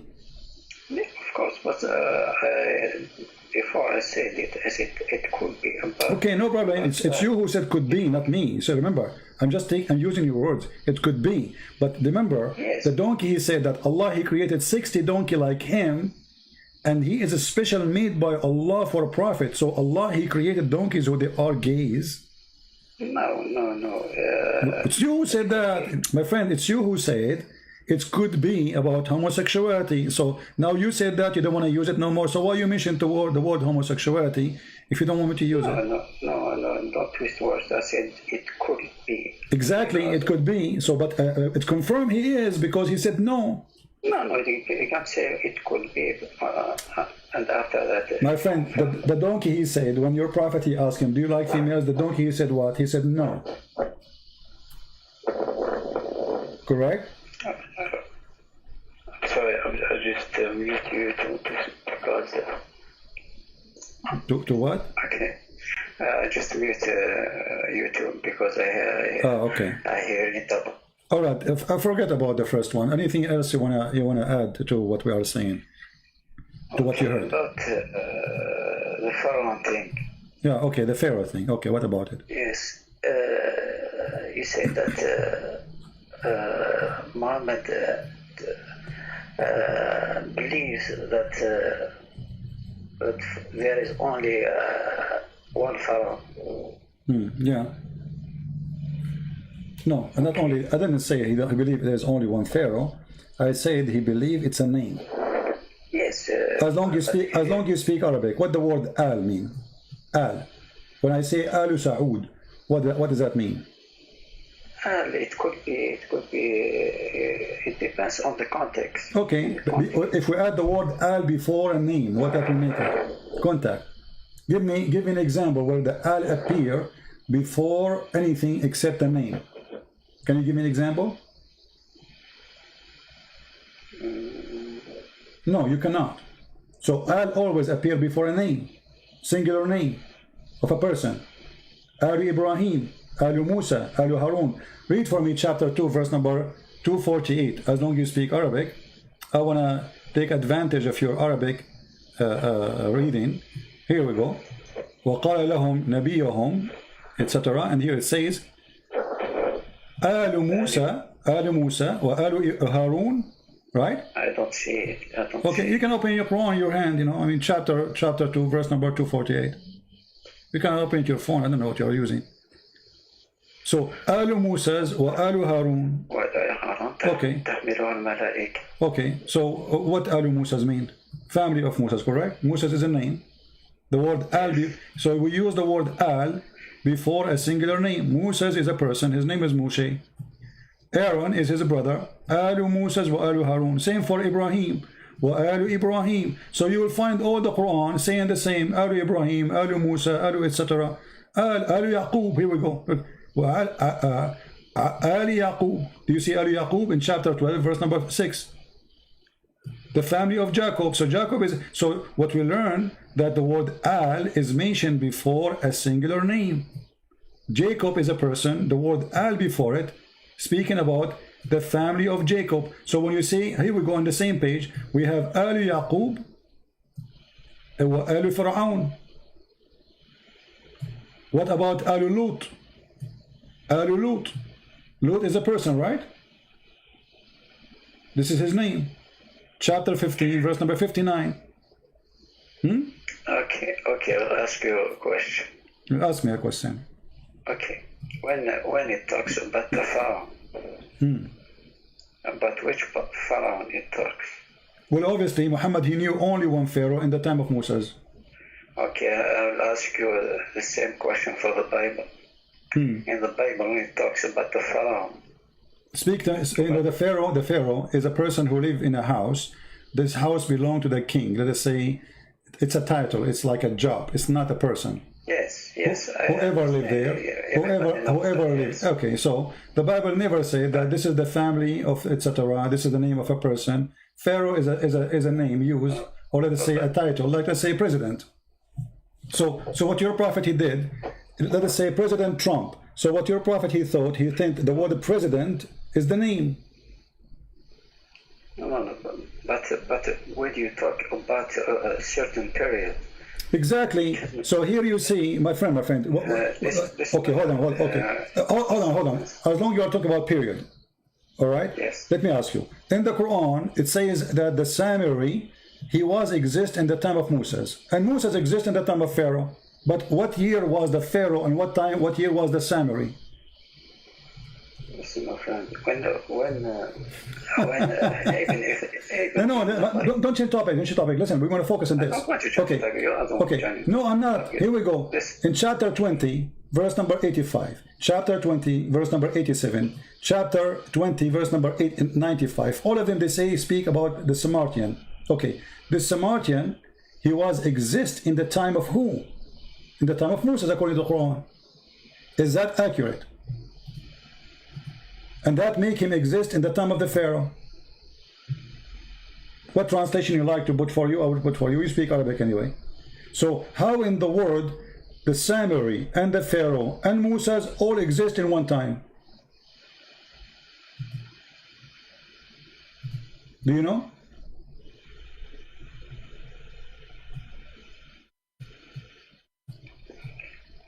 Okay, CP. When in the Bible. No, don't jump to the Bible. You are trying to save. You are trying to save yourself. I ask you a question. I ask you a question. So now you want to squeeze your head. You want to get out of the topic. I'm asking you. How in the world the Pharaoh?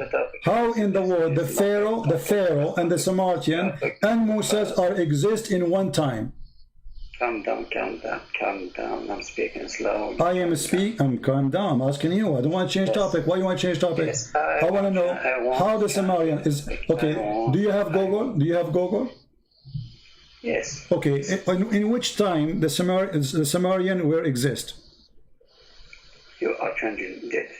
I am not changing. Who is it changing, guys? Are we changing anything? You are the one who mentioned the word period, not me. So we are talking about that period. Pharaoh and Samaritan and Moses are located in one period of time, and Samaritan was exist in the time of Moses, and he is the one who misled the people of Moses. Listen, but you are starting from the point that the Pharaoh, it's only talking about one person. My friend, Moses did live for 10,000 years, or for how long? Listen. Listen. Moses was exist in the time of the Sumerian, according to history. The Sumerian, they exist in which year? I don't know. If you search in Google, peace upon him, it says here, I'm just searching, you know, I'm not using my own knowledge. It says here 720, between 721 and 647 BCE. How that is exist? How the Quran put such an information here? So your God Allah not only messed up about Pharaoh, he thinks the Sumerian exists in the time of Moses. Moses, he went to a grocery store. He come back, he found the Sumerian misleading them.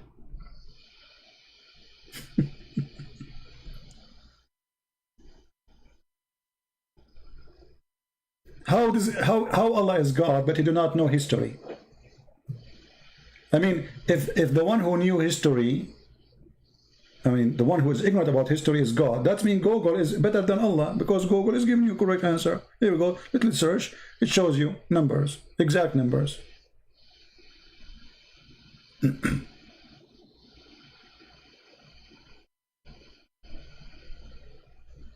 What do you think, my friend? Actually, I'm looking on Google. Okay. Sure. All right.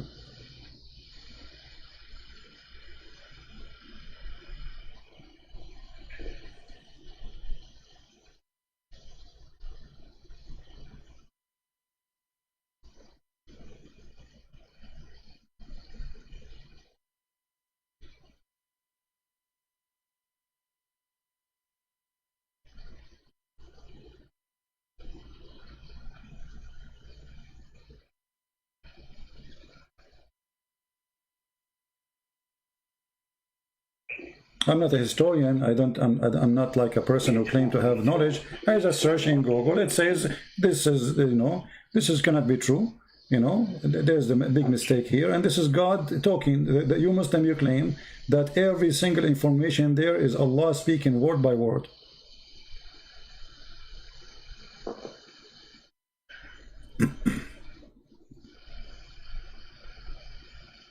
Actually, me too. I don't have a lot of knowledge in history, so I'm looking at the same time. I'm not hearing you clear. You are like, you know, we can, if you speak a little bit more clear. Don't make it louder. We hear you, but it's not like, you know, make the word clear, please. So what you are saying? Okay. I just say that me too. I don't have a lot of knowledge in history. So okay, forget about history. Okay, forget about history. There is a person in the chat. He said Quran, not a prophet, yet he is illiterate. He brought a miraculous book full of miracles. Is that true that the Quran is full of miracles? Miracles. You are talking about scientific miracles? I don't know anything. I don't know. Is it true that Muslims, they claim Quran is full of miracles, or it's a lie? Actually, I don't believe that about scientific miracles that a lot of Muslims. So you believe they are lying when they fabricate those things? Okay, let me ask you. Of course. Okay, do Allah knew how the baby is made? Of course, he made it. Okay, so how you explain to me the Quran saying that the baby is coming from the backbone of the man, the sperm is coming from the backbone of the man? Is that true? How it is said in Arabic? Huh? How's what? How it is said in Arabic? In Arabic, as an example, chapter 4, verse 23, it says, أبناءكم الذين من أصلابكم. أصلابكم is the backbone. Chapter 86, verse number 7, it says, يخرج من بين الصلب والترائب. الترائب is the bones, the chest bones of the women. The sulb is the backbone of the man. So how does God, he think, that there's a sperm coming from the man, coming from the backbone, and the woman, she have a sperm coming from the breastbones?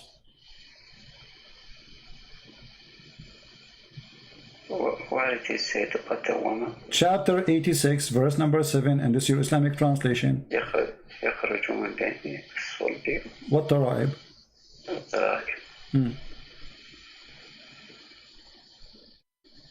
How that can be accurate? This is God talking. I mean, if a Christian prince, he's an Arab guy, is saying things in YouTube, maybe this guy is wrong, he is ignorant, he don't know much, maybe, okay. But this is God. God, he is speaking about gushing forth a fluid, sexual fluid. And this sexual fluid coming from the backbone of the man and the breast. Huh? Don't move the screen. I'm not moving the screen, no problem. I'm not moving it. Okay.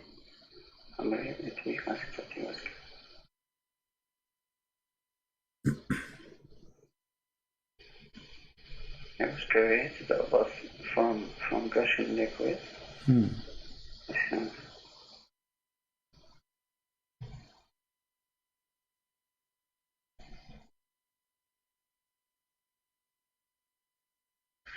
But when he says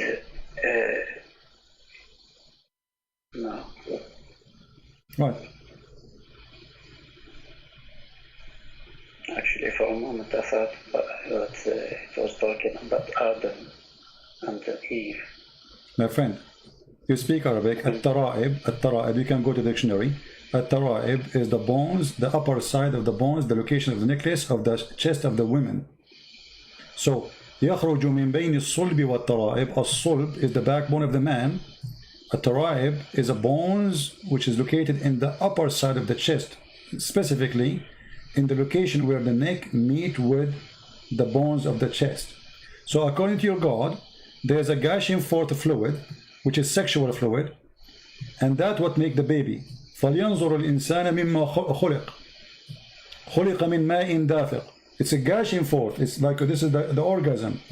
So your God, he think that the orgasm is coming forth from the man backbone and from the woman upper side of her chest. How this can be from God? And I can open for you now the interpretation. What interpretation you like? Do you like Ibn Kathir? What do you think about Ibn Kathir? Actually, I don't care about which interpretation. Oh, you don't like interpretation?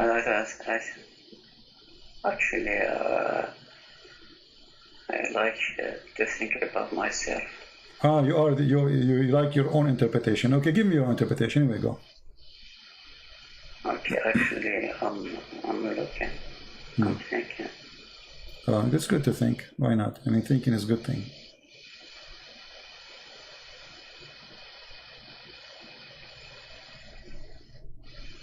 You know, the other day I fell down in my backbone. Since then, I don't have gushing fluid no more. The doctor, he told me we need to repair your backbone. You know, that's why you have to put insurance for your backbone these days.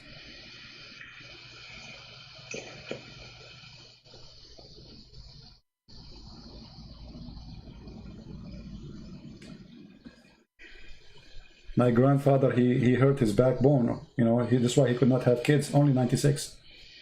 But I mean, backbone is very important. This is where babies are made. You know, it's science. No, of course not. What is it not? This is Quran. We have to show respect, my friend. This is true. We cannot deny this. Okay. Allah is talking, my friend. This is, you know, you cannot say that it's not true. This is science. That's amazing. The doctors didn't agree, absolutely, but because they're stupid. This is the truth here. Yes, but it has to accord with the reality. What do you think about the women? She have a sperm coming from her chest, man. Women are scary, aren't they? I mean, I never thought women, they have testicles in their chest. Thank God I'm not married, man. I'm scared. You marry a woman, you go to the bedroom, she take off her, you know, like, oops, like what? Oh boy.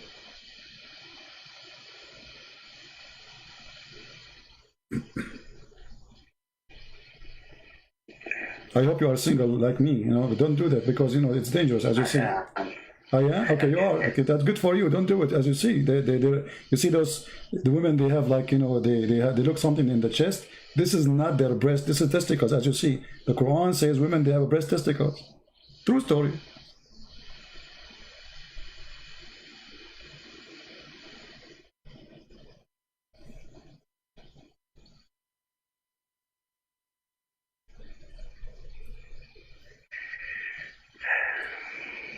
And you know what, just to help you, here we go. I will open Ibn Kathir. All right. This is a big scholar, according to Muslims. Yes, I know. Okay, so here it says, let us see. Let us read what Ibn Kathir is saying.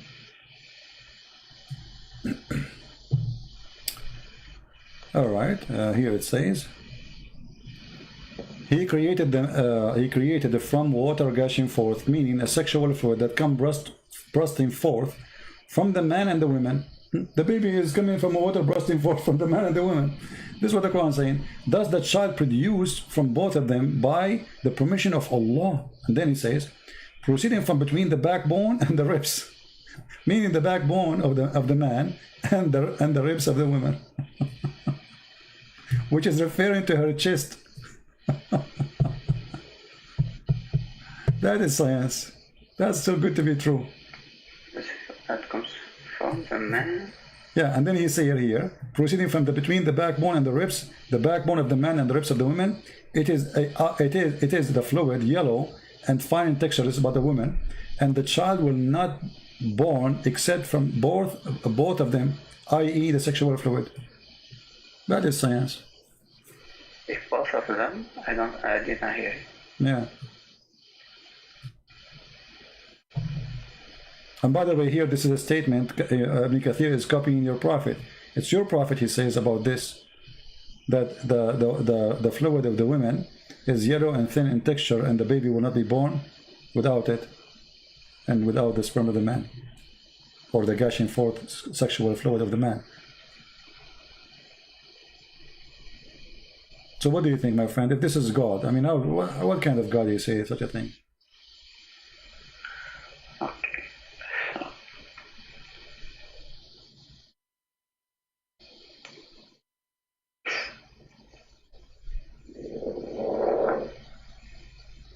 Are you okay? It can come from the ribs.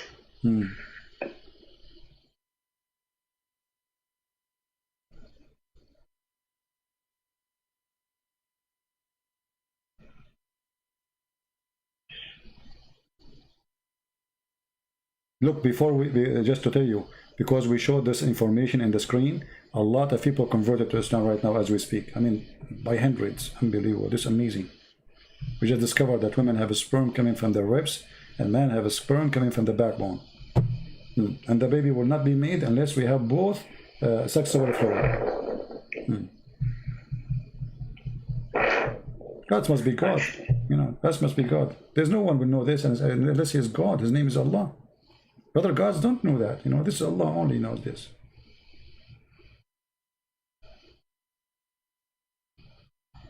Yeah. So what we will do now? Be honest with me. Don't you think this is not right? Actually, I don't. If I found that in a hadith, or I don't know, I could have easily rejected it. Yeah, but this is Quran. That's the issue. That's the issue, exactly. So what we will do, you know, be honest with yourself. If it's in the hadith you rejected, so why don't reject the Quran too?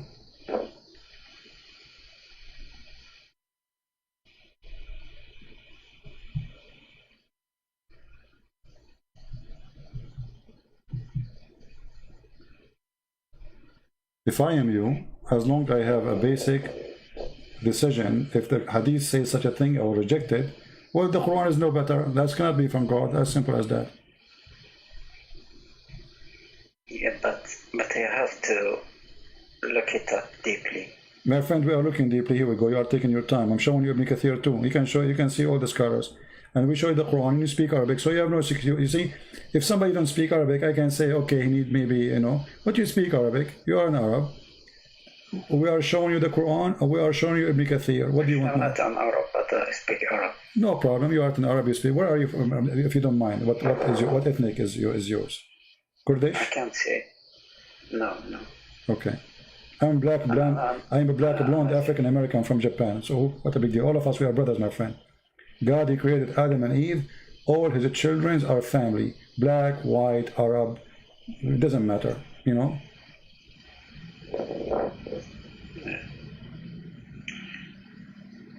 I have to look it up what the scholars say. Well, I'm showing you the scholars, my friend. I mean, come on. You have to look up what the scholars. This is a Ibn Kathir. But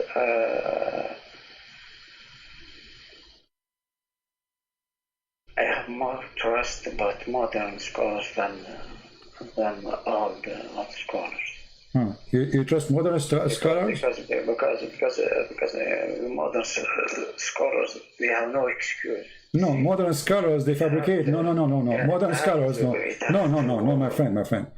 There's nothing that's called modern scholars first. Let me tell you why. Because in order to be a scholar, you have to learn from those scholars. When you go to school, I have a degree in Islamic law. So what they teach us when we study Sharia? They teach us this. They teach us this guy said. Why? Because those are the one we can learn from them. We don't learn from the teacher. The teacher who have a PhD, who is my teacher, he is not used as a reference because he's no one, even though he have a PhD. We have to use trustworthy scholars in the history of Islam. And by the way, Ibn Kathir is no one compared to the rest. There is way higher. So Ibn Abbas, etc. Yeah. Okay. We can go to At-Tabari. Okay. You wanted to go to At-Tabari? Yes, I just want to see what he says about that. At-Tabari is even, I mean, the Tabari always like, I advise you not to go to At-Tabari. in At-Tabari, you see all the, I mean, you see, the Muslims, they try to avoid always At-Tabari because At-Tabari, supposedly he filter a lot of the garbage exists in Islamic books, but he have still a lot exposing Islam there. That's why you see the Muslims, they try to say At-Tabari was a historian. He is not a scholar. But the fact he is the scholar of the scholars. So you mean that he is more logic? No, he's not. Tabari is just he's putting things most of the time as he heard, as he learned. As they are. Yeah. He's just reporting what they say, you know.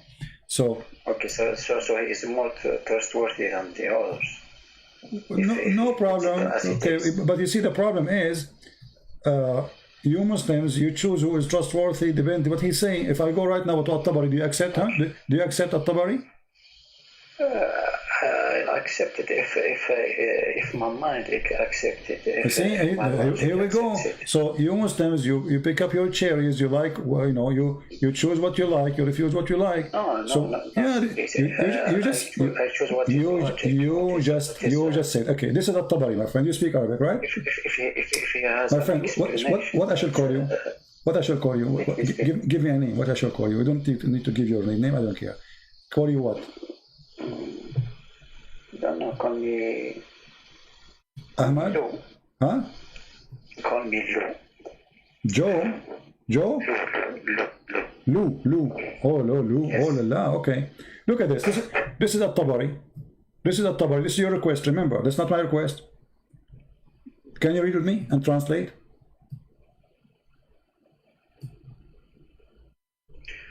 وقوله يخرج من بين الصلب والترائب يقول خرج من بين ذلك ومعنى الكلام منهما. فقال بعضهم الترائب موقع قلادة من صدر المرأة. Do you see it? And if you go down here, it says يقول من بين ثديي المرأة. So the sperm of the woman coming from between the two breasts of the woman. Okay.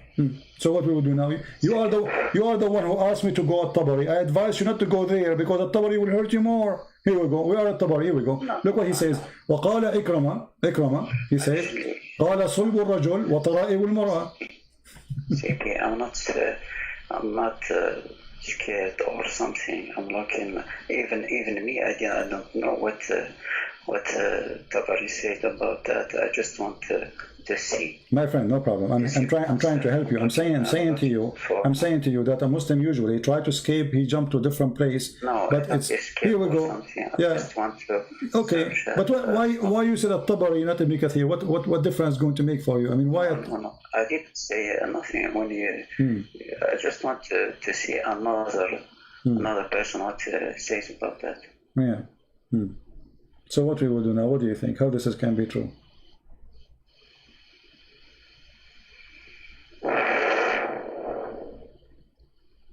If I am you, I will leave Islam, and this is going to be from God. You know, I don't want to offend you. I don't want to insult your God. His name is Allah. But obviously, for me, this is not God. This is a fraud. And Muhammad is making things up, claiming that God told him this. He's trying to make up like a sajja. You know the sajja, right? Which is a stupid way of talking. And he is, you know, it's like a poet. Yeah. It's not a poet. You know, it doesn't go to the poet. Poet is very high. Yeah. Right. Yeah. I think like it's rhymes, rap. It's like a rap, exactly. So he's trying to put words together to make a rap, and by doing that, he got into trouble. You know, he put rhymes. So what we will do now? Actually, I don't know. Yeah, I know. If I am you, I will leave Islam. You know, I can feel that you are a person who is decent. And you are thinking carefully, you know, and you will not accept this. So if I am you, you are an Arab, I mean, you speak Arabic very well, and you read English, you speak English. We show the reference in the screen. You have an advantage over others because you read the original language, and it shows what you shows you, and this is what Islam is about. And now the new scholars, they try to cover this, but the Taraib is Taraib al-Mar'a, you know, it's what the new scholar says about it? And there's nothing called new scholars. I mean, what they will say, what they can say, my friend. I mean, this is Quran. So a new scholar first does not exist. There's nothing is called a new scholar. Okay. Forget about the name scholar or something. I mean, my friend, when you read something, how you support it? You support it by two things: the language and the hadith, correct? Yeah. Which means if Muhammad explained this, that means we take what Muhammad said because it's confirmed. If it doesn't confirm, this is a different story, right? But the hadith confirmed this. Let me show you this hadith. Okay. Let me hold on. Let me show you this. Okay.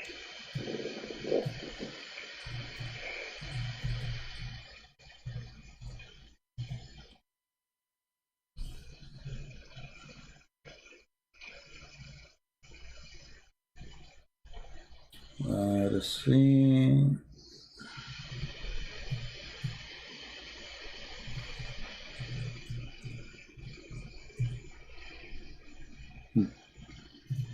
Do you see this hadith in front of you? It says Sahih. Very authentic. Read for us. I don't know, you want to show it in English or in Arabic? Doesn't matter really. Read for us, go ahead. I don't see it yet.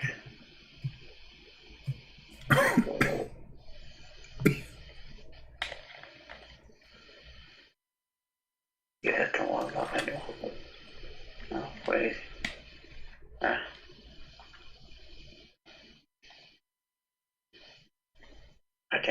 I can't see the beginning. Okay, in English. The man's water is thick and white, and the woman's water is thin and yellow, whichever of them comes first to tell me. Resemble the parent. Whichever of them comes first. So Muhammad, he confirmed here that women have a water, men have a water, and without this water, without the water, the child will not exist, and it is a reason to resemble the parent, which means I can show the hadith says Azhar, which means became a male. If the man have orgasm first, the baby will be a male. If the women have orgasm first, the baby will be a girl. So here, look what our Prophet said. that women, she have a sperm which is white, which is, sorry, thin and yellow. And the man have a sperm which is thick and white. And whichever of them comes first, that child will resemble the parents. This is garbage, and you know that. It says that it depends on which one comes first.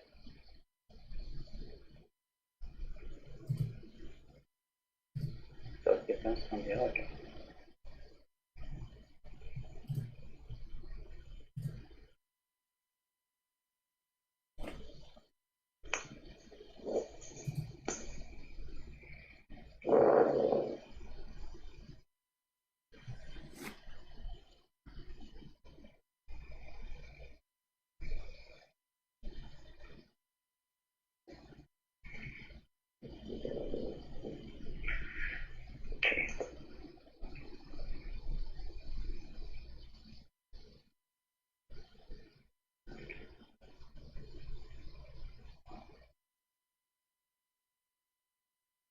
What do you think? Okay, I'm looking right now if the orgasm can, or if there is studies that says that. Oh, you are searching Google now to find if this is. Of course, of course. My friend, hold on. My friend. Women. She can. My friend. Listen. Don't speed up. No one has all the knowledge. I'm not saying that, but this is silly, my friend. You can search Google. You see, I will give you 1 year from now. Okay. The first result that I get here. Baby's gender determined by woman's organ, says expert. By what? I'm looking at the first link here. Yeah. Read for us. Go ahead. If there is studies that.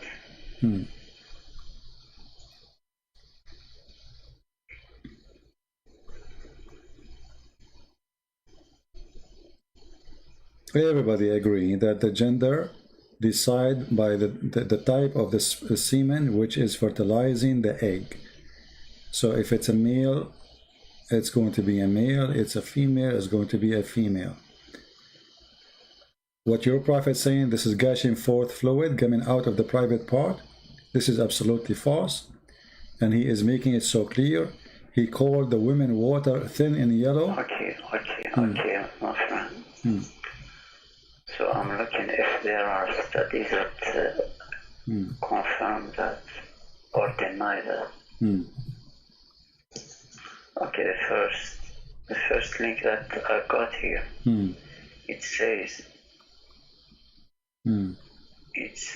baby's gender is determined but woman's orgasm, says expert. And it says, she said that the orgasm a woman experienced, no, not here. Sorry. All right. Okay, it says other than that, orgasm experienced but by woman during an intercourse with their partner can determine the gender of the baby. Okay, so is it the science saying that the one who comes first will determine the gender? So your prophet, my friend, my prophet, listen. Your prophet made it clear. Listen. You know, science, there's tons of pages, there's doctors, they are listening, people will laugh at us if we say something stupid. This have nothing to do with the gender who comes first. This is number one. That is the most silly argument ever. Actually, most of women in the Middle East, they never come even, because the women are circumcised in the Middle East, which means they will never have orgasm. They don't even feel anything. So what your prophet is talking about is silly and stupid. Who comes first will make the baby look like the father or the mother. Secondly, he described the reason for the creation of the baby is the yellow water which is appearing in the women's private part. This is something come out.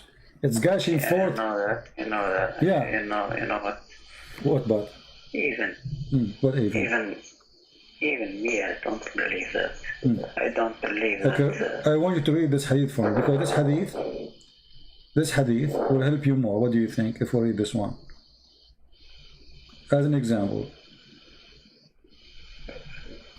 Which hadith? Here we go. I want you to read for me. Salama told how Salim said, Messenger of Allah. I don't see. Allah is not ashamed of the truth. It's going to come to you. Is any washing necessarily for a woman when she has a sexual dream? He replied, yes. When she sees signs of liquid. She wash what? Wash her private part, correct? We agree? You cannot wash your womb. When she sees signs of liquid, yes. Okay, so she is talking about washing her private part. This woman, she got horny at night and she did something to herself. So now she's asking the Prophet of Allah, because the Prophet of Allah is sexual consultant in Mecca. For women, is it necessarily for a woman to wash if she has a sexual dream? He said yes. When she sees a sign of a liquid, Salama, the wife of your Prophet, said, covered her face, she's shy, and she said, does that a woman have a sexual dream? You know, actually, this is not what it said. This is not really. It says وَتَحْتَلِمُ الْمَرْأَةِ, which means she have orgasm. The translator is a stupid. تحتلم, you know what تحتلم, right? You know what احتلام. Ihtilam is orgasm. So, yes. Yeah. Yes. So the translation is false, not sexual dream. She have orgasm. So imagine the wife of your Prophet, she never have orgasm. She's asking Muhammad, do women have orgasm?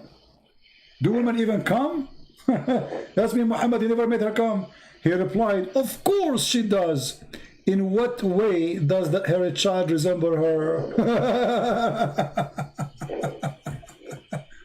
So why the child will resemble the woman then?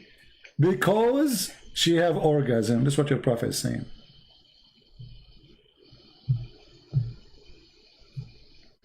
And by the way, this is Sahih. Look what it says in Arabic here. الحكم متفق عليه صحيح. You see it?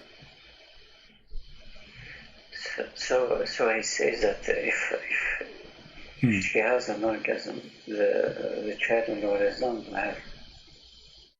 If she have orgasm first, the baby will be a female. If he have orgasm, the baby will look like the father, and he will be male.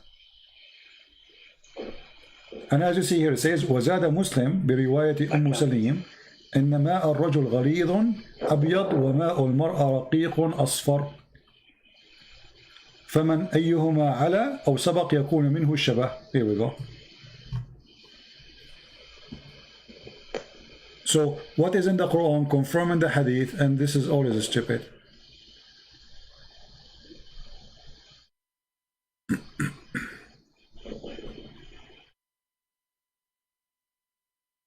And it is sahih, it is accurate. So what we will do now, my friend?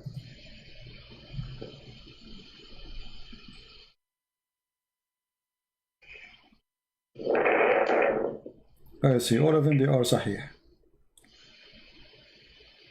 Sahih.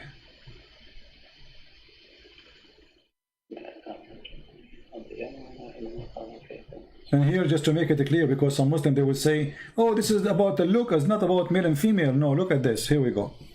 You see, you speak Arabic, and they will take advantage of your speaking Arabic. It says here that the Prophet said, ماء الرجل أبيض وماء المرأة أصفر فإذا اجتمعا فعلى مني الرجل من مني المرأة أذكر بإذن الله. أذكر. What أذكر mean? Became a male, correct? Yeah. Okay. وإذا على مني المرأة مني الرجل أنثى بإذن الله. أنثى. What أنثى mean? Female, correct? Yeah. Okay. So your Prophet is saying that if the man have orgasm first, the baby will be a boy. If the women have orgasm first, the baby will be a girl. And he described them that the women liquid, which is shown in her private part, that is a gushing forth liquid that will make the baby. And this is always a garbage, because women, the liquid she have in her private part have nothing to do with having a child. That's absolutely false.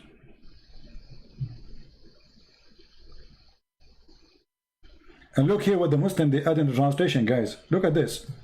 They are adding between two brackets the chromosome and genes. What's a chromosome? It's a yellow. The chromosome is yellow. I mean, look at the stupidity when they try to cover a lie. The guy, he just said, the man have a sperm is white and the women have a sperm is yellow. And then you say chromosome. Can you show it in English? Yeah, it says a chromosome. Look, they added a chromosome there to cover. Yeah, I mean, it's incredible. Yeah, you believe it?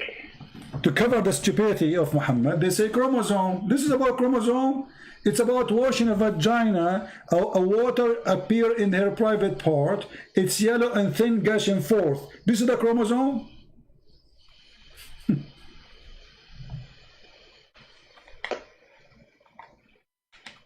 To cover the stupidity, they add words which is not there. This is odd. Yes, this is odd. This is wrong, right? Didn't say that in Arabic. It's not in Arabic. It's a stupid, and this is not what Arabic is saying.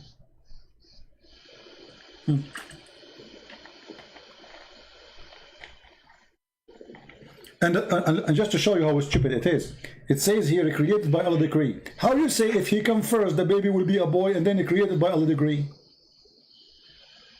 Look, look. And the substance contributed by the male and female child is formed by the decree of Allah. How decree by Allah? But the man he decide, or the women, whoever have orgasm first. You know, I will tell you a secret, but don't tell anyone. You know, I don't look good. You know, I look really bad. So if I get married, God forbid, I will never have orgasm first because I don't want my children to look like me. Because I learned from the Prophet now that the one who comes first, the child will look like him or like her. So I will make it clear always. I will make agreement with my future wife. You come always. I will never come. You know, I don't, because I don't want my kid. My son will shoot me if he look like me. You know, from the first day, he go to the mirror like, what you did to me? He will grab one of my guns and shoot me, and it's not fair. I mean, it's not my fault.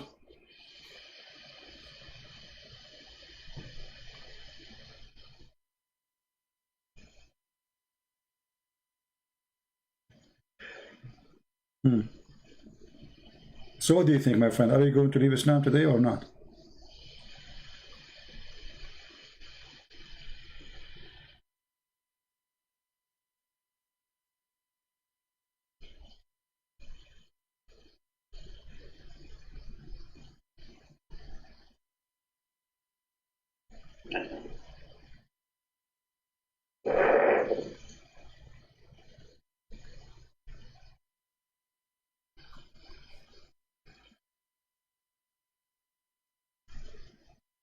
What do you mean you don't know? You know, you are a smart person. You don't fit there. Do you really belong to this, you know, with my respect to you, my friend, do you belong to this garbage? This is garbage. This is not God. I mean, what kind of God? You do not know even if the baby is made. A different verse in the Quran, Allah, He says that the baby, the sperm of the man, became a congealed blood. How in the world the sperm became a blood, dead blood?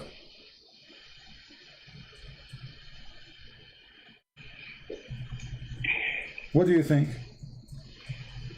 According to the Quran, the first stage is sperm, and then خلق الإنسان من علق.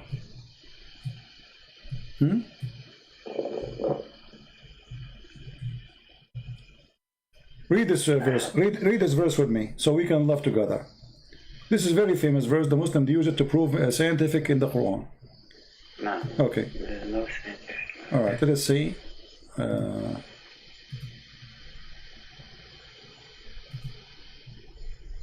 You can read in Arabic. ثم خلقنا النطفة علقة فخلقنا العلقة مضغة. Look at this. Then we made the sperm into a clot of a congealed blood. How the sperm became a congealed blood? So the first stage, according to the God of Islam, the sperm itself will become a congealed blood, and that will make a baby. Where is the woman thing? And look, here the Muslim, they add, then of that clot we made a fetus. Fetus doesn't say that, you know? It says lump. Lump. Yeah. So how the sperm became a dead blood? Since when did the blood is going to grow? It's dead actually. The second you say congeal. Yeah. It's not only blood. No, it's blood. العلقة الدم الجامد. علقة my friend. I can show you right now from the dictionary. ثم خلقنا النطفة علقة فخلقنا العلقة مضغة فخلقنا المضغة عظاما فكسونا العظام لحما. That is the most stupid thing ever.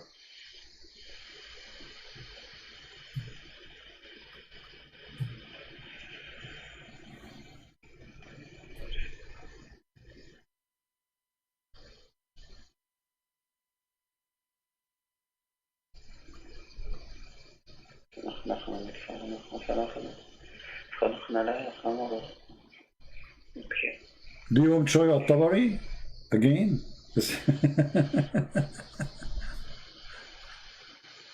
No. Yeah, but this is stupid. It's obvious, you know. Actually, when you injure yourself, a blood will be dry in your skin to stop the bleeding, correct? But this is dead blood. Yes. That never grow, you know. And after some time, when the skin is healed, that blood will be dry, will go out, you know. We can't take it from your skin. What kind of God? You do not know how the baby is made.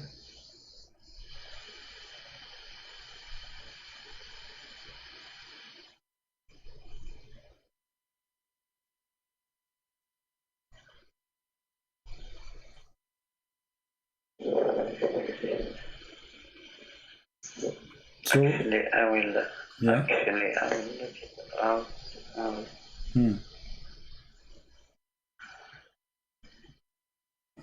I will look at him, but because I'm not good in English, I'll look at him first.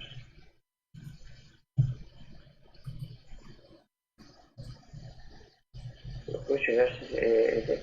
this is chapter 33, verse number 14.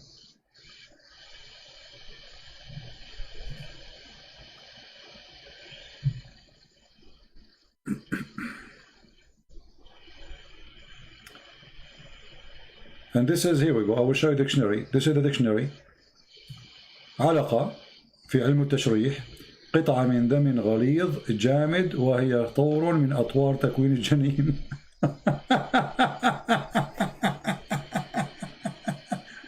And he continue after that.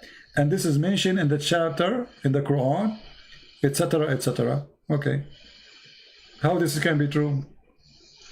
It says here, this is dictionary. This is our Arabic dictionary. It says قطعة من دم غليظ جامد, a piece of thick blood, and it is جامد, solid. Does it say جامد? Yes. Okay, so جامد is solid. This is dead blood. I mean, how in the world the dead blood?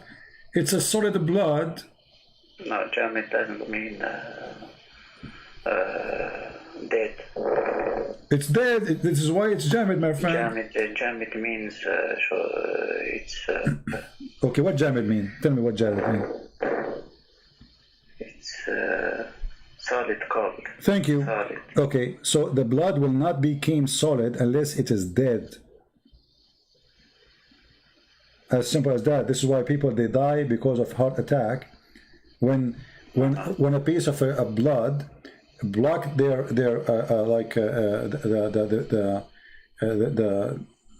rain of blood into the heart.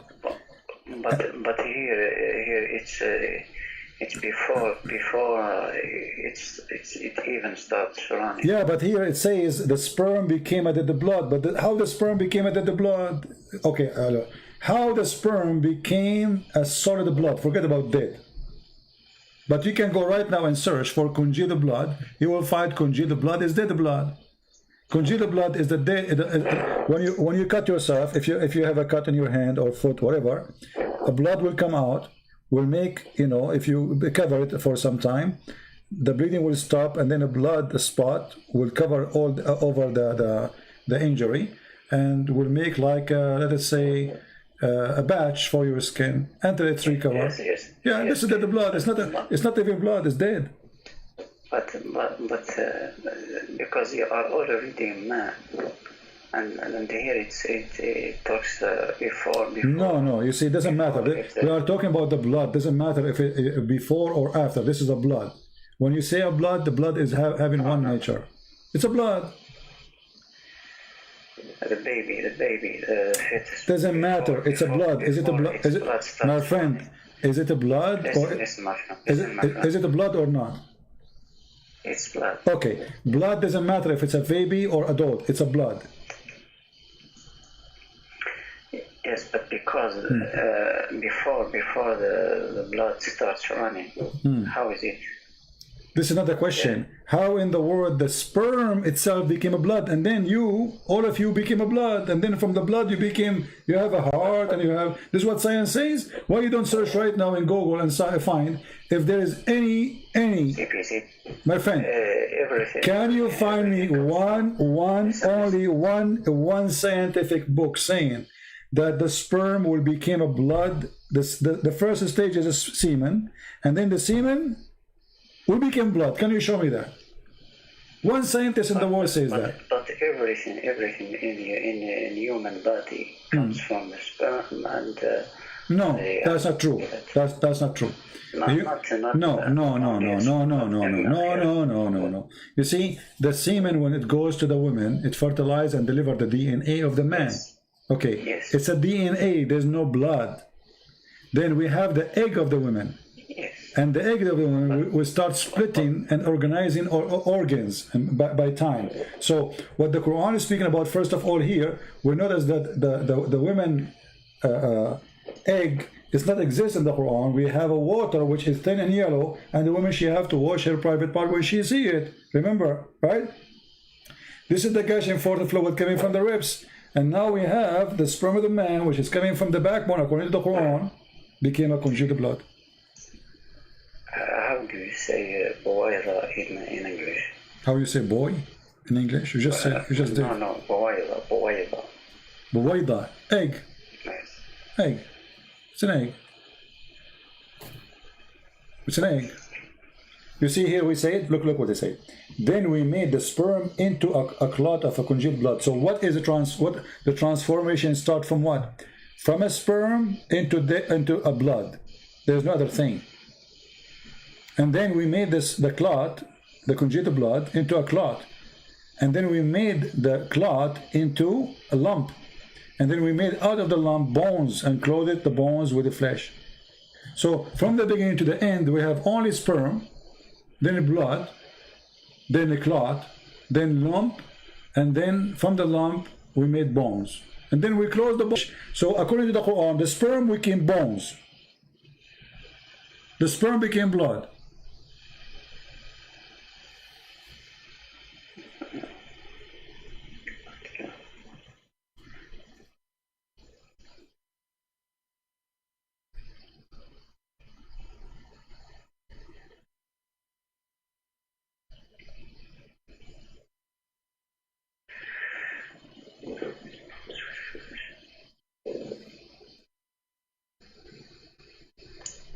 Actually, for me, the biggest problem is in the last sentence.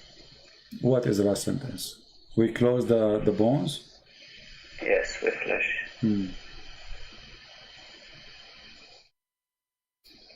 But here there's bigger problem, my friend. Do you see here it says فَتَبَارَكَ اللَّهُ أَحْسَنُ الْخَالِقِينَ? Don't you see a problem here too? Big problem. The best to create? No, not the best of to create. You see, they lie in the translation. Look, there's here it says the best to create. But in Arabic it says the best of... No, the verse, the verse is أحسن الخالقين. Okay, what al-Khaliqin mean? Al-Khaliqin, what al-Khaliqin mean? Creators. Creators. How Allah is the best of the creators if He's the only creator?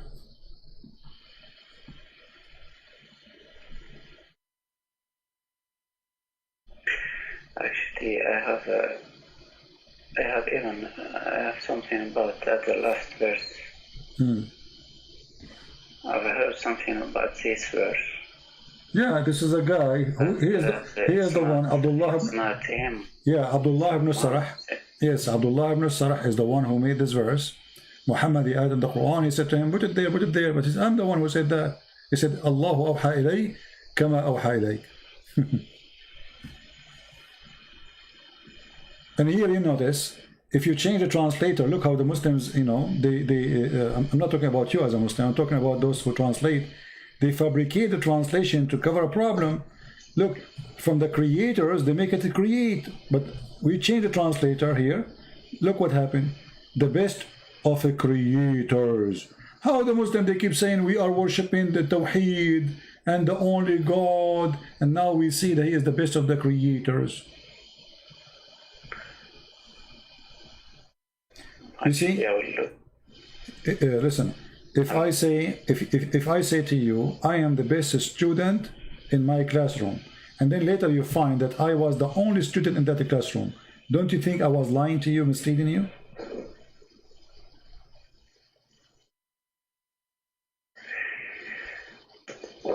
You know what I mean? Because when I say I'm the best student between the students, and there's no student, that's I did lie to you. So here Allah, if he is saying that such a statement, he admitted that there is a creators, and he's not the only one, is God.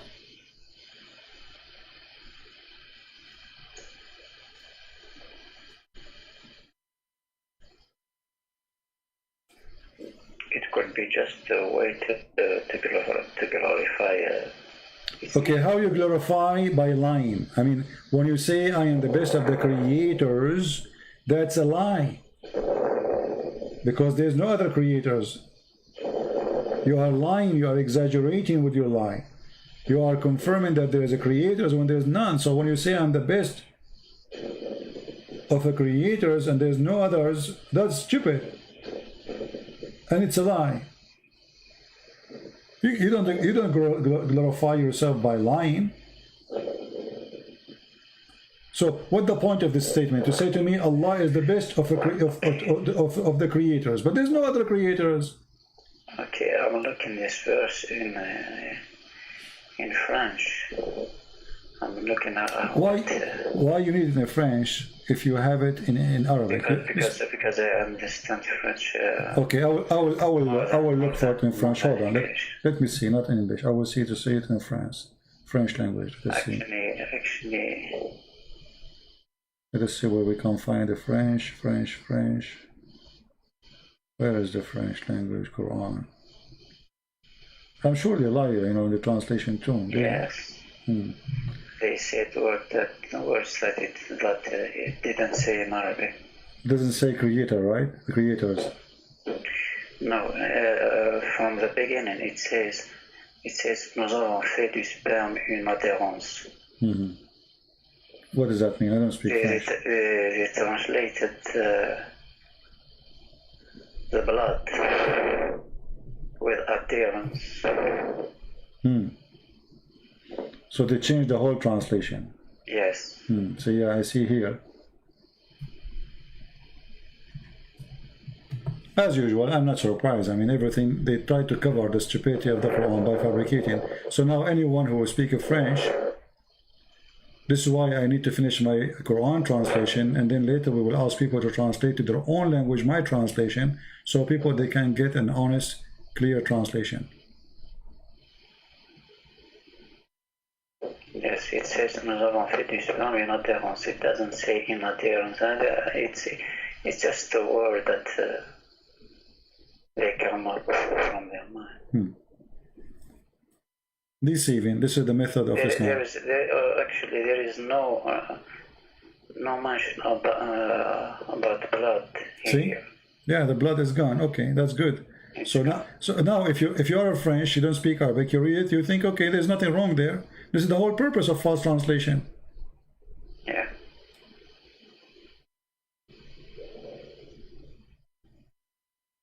So what do you think, my friend? After all of this, isn't it time for you to leave this cult?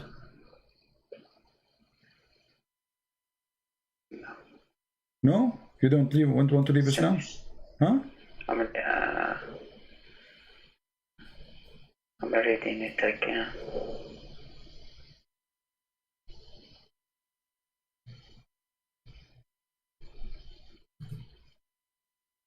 It is see in Indonesian language what they are saying. I bet you they are lying there too. They lie in all languages when they translate to cover the stupidity.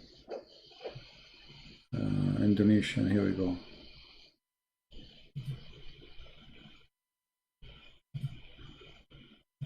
Okay, in Indonesian it says... Okay, I think I was wrong here.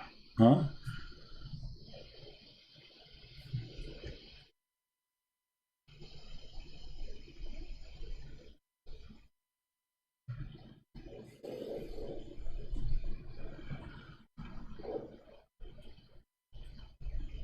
Okay, علاقة, they translated علاقة with utterance, something that has...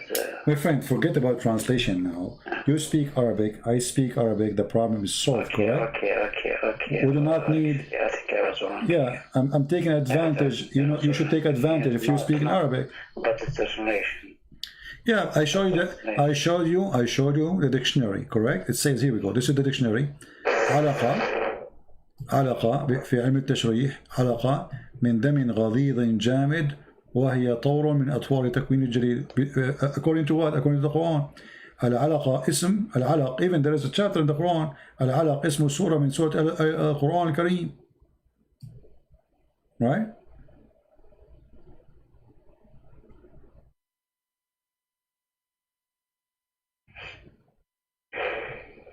So we have a dictionary. You speak Arabic. Yeah, so what we will do?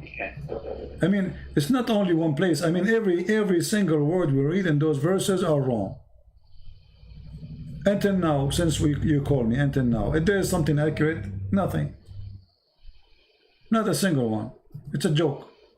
And yet they say to us, this is the book of God.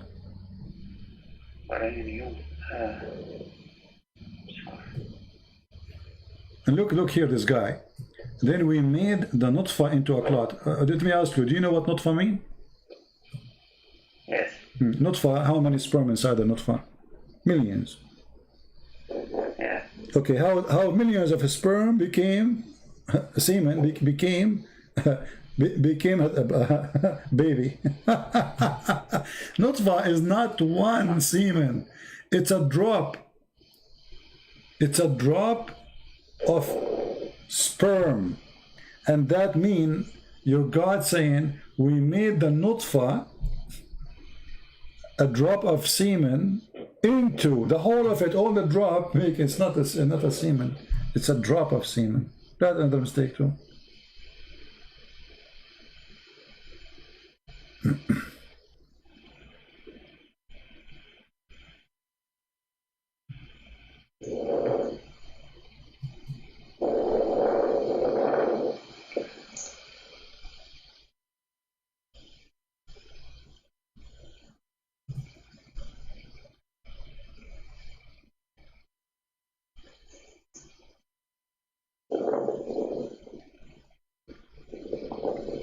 So what do you think?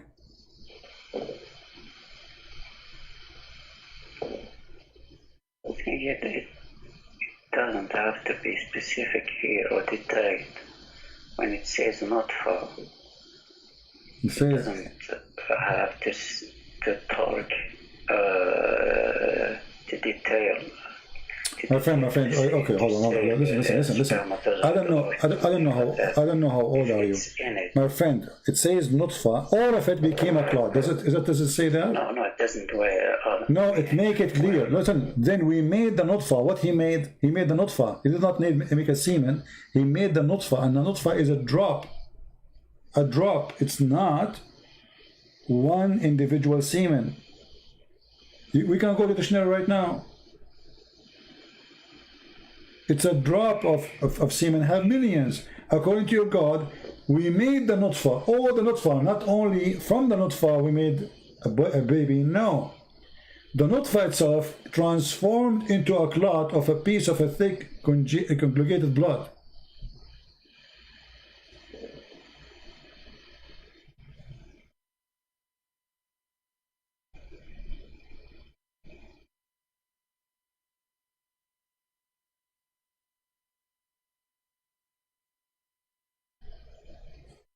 I mean, the more you read deeper, the more you find every single word is stupid there.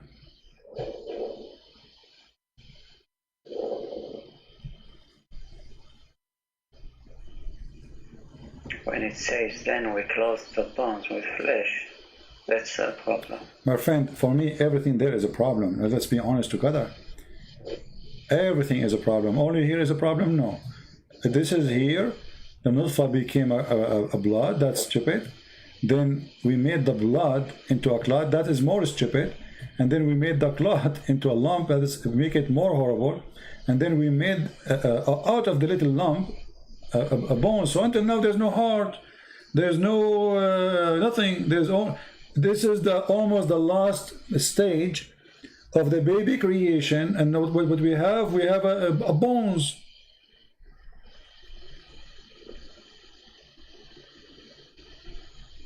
We have just the bones inside the women, you know, bones, just bones. And then after that, we close the bones with the flesh.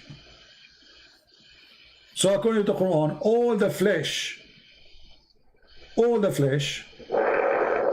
and this, remember here, this is God talking. This is God talking. It's not like somebody making a meditation, saying, God, he closed my bones, God, etc. I accept that, no problem. But this is God explaining to us supposedly by stages. Is not a person saying, God, he closed my bones with the flesh, God, he gave me heart, God, etc. No, this is what we made, how we made you. Look, and indeed we created the man, supposedly talking about the first one, from a clay, and therefore وخلقنا الإنسان من سلالة من طين, and then he says ثم جعلناه نطفة في قرار مكين. نطفة. And look what the translator he said here.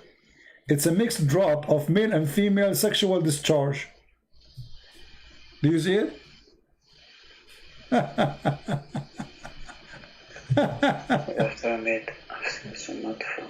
Let me see this translation of who. Hold on. This is translation of Hilali and Khan. Hilali and Khan. Muhammad Hilali and Muhammad Khan.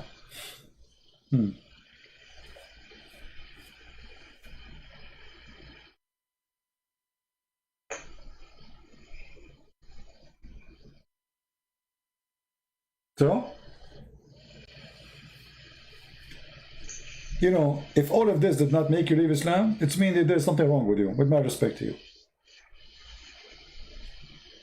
You're trying just to make it impossible to leave. You don't want to leave because there's something else. I don't understand.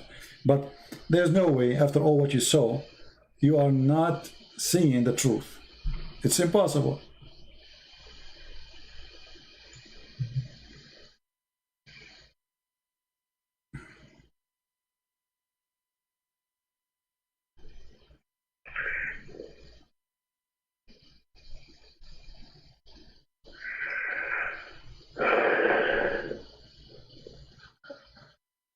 I think here it's just about modern terminology.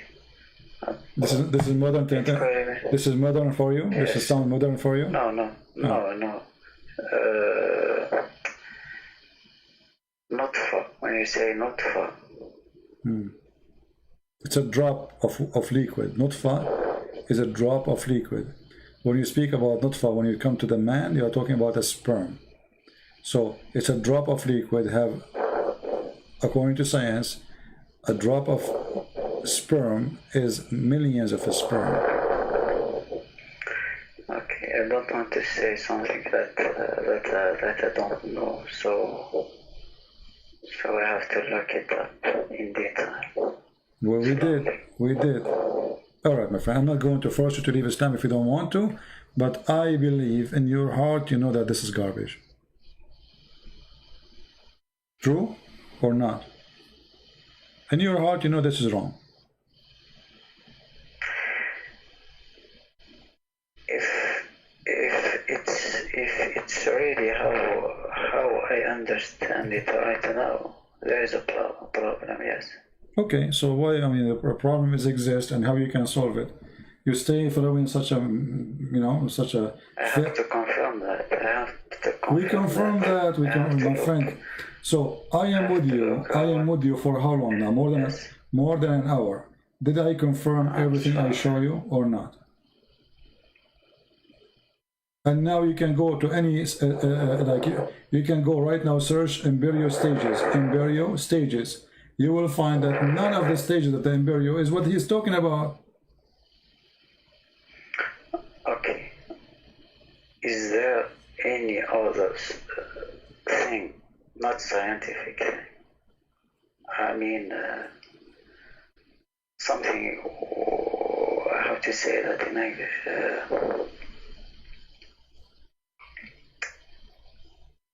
Okay, let me ask you.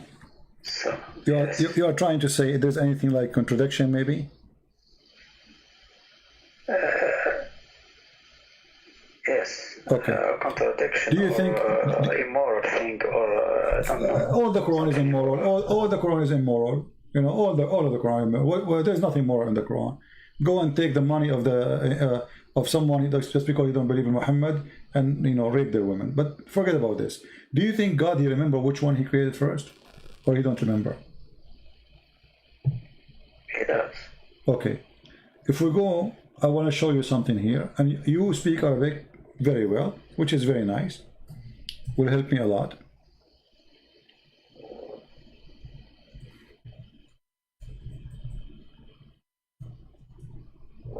Let's see.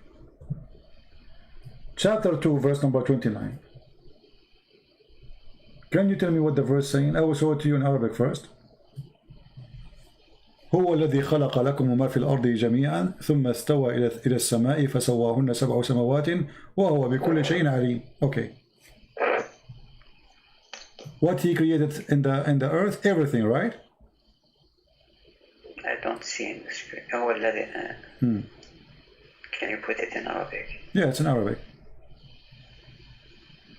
هو الذي خلق لكم من الأرض جميعا ثم استوى إلى السماء. سواهن سبع سماوات وهو بكل شيء عليم. Okay, based on this verse, which one Allah created first? خلق لك. It's created the earth. First, right? Yes. Okay, so this is chapter 2, verse number 29. Remember. Okay, we will go to different chapter. All right. No, actually it says, okay, let's see it before. No, make it clear. What it says. It says here, هو الذي خلق لكم ما في الأرض جميعا. كل ما في الأرض, everything that right is on earth. Okay, is created. Then he went to the sky and he made them seven sky. Correct? Yes. Okay, so let us say finishing the sky was done after finishing all the earth. Correct? All that is on earth, ما في الأرض. جميعا. When it says ما في الأرض, it means all that is on earth. All right, exactly. جميعا, which means there's nothing left. I mean, animals, everything. Okay. Everything and then, okay, and then he went to the sky and he made them seven skies. So making seven sky happen after creating everything in the earth, correct? Yes. Okay, so this is confirmed. Let us go to the front verse. Okay.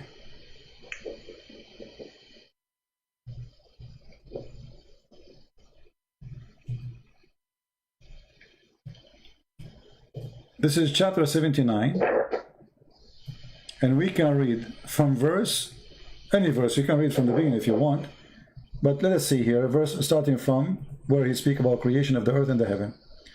In verse number 27, he says, "Are you more difficult? أَأَنْتُمْ أَشَدْ خَلْقًا أَمْ السَّمَاءُ بَنَاهَا رَفَعَ سِمْكَهَا فَسَوَّاهَا وَأَغْطَشَ لَيْلَهَا وَأَخْرَجَ ضُحَاهَا وَالْأَرْضُ بَعْدَ ذَلِكَ دَحَاهَا." English. Are you difficult to create, or heaven?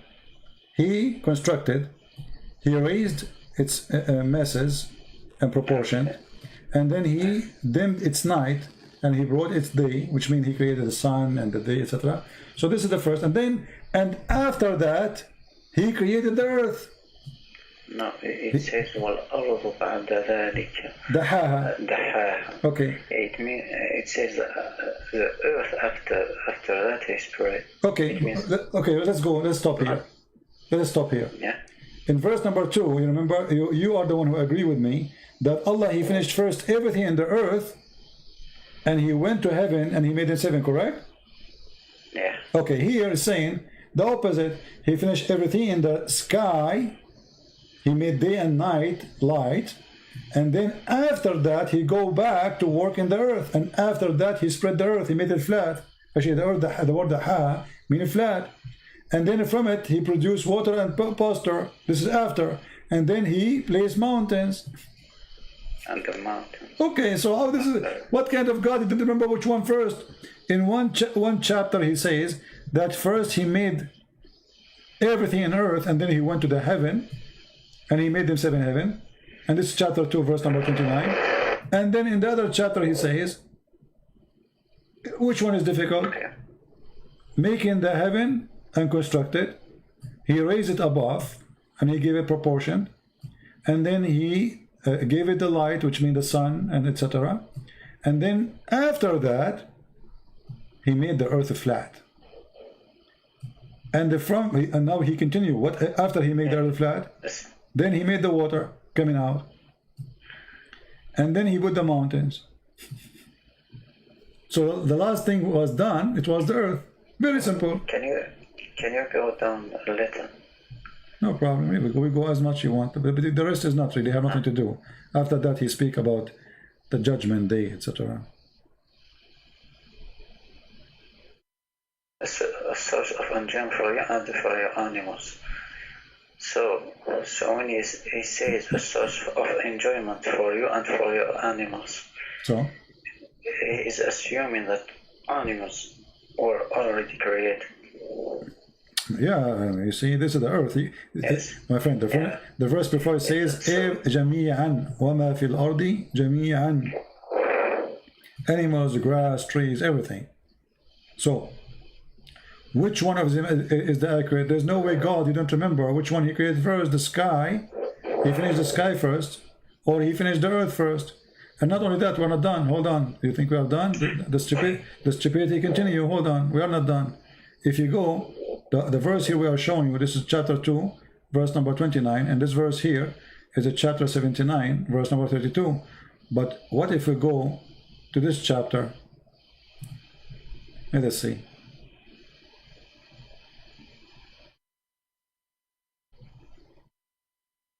And then people will start laughing.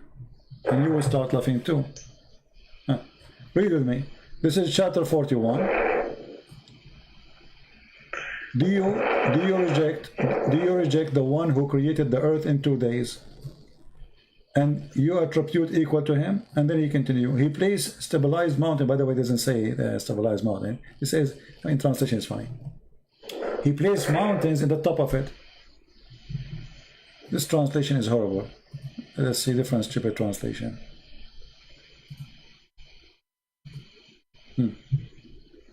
He set on earth mountains standing firm high above. So the first thing is what?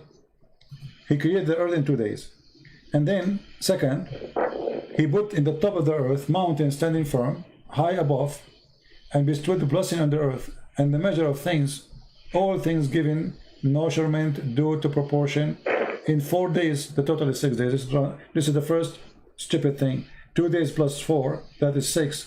But according to the Quran, different verses, Allah, He finished everything in 7 days, in 6 days, not only the earth. So now He says, and look how they lie. They say here moreover, but in Arabic it says ثُمَّ اسْتَوَى إِلَى السَّمَاءِ. What ثُمَّ mean? ثُمَّ mean after that. Not only after, way after. Yeah.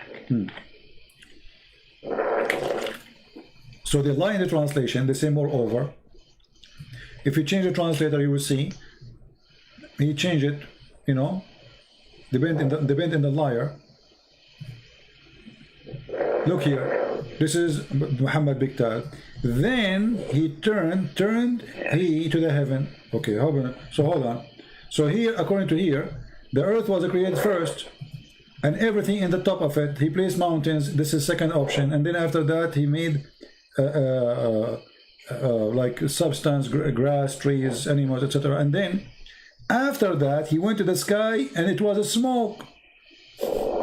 And after that, he made the heaven, 7 heaven in 2 days.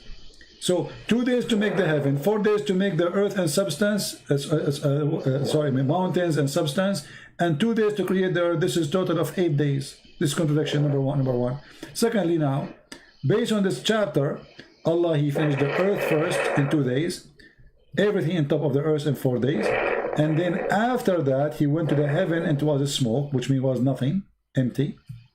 And then he told the earth and the heaven to obey him willingly, or to come to him.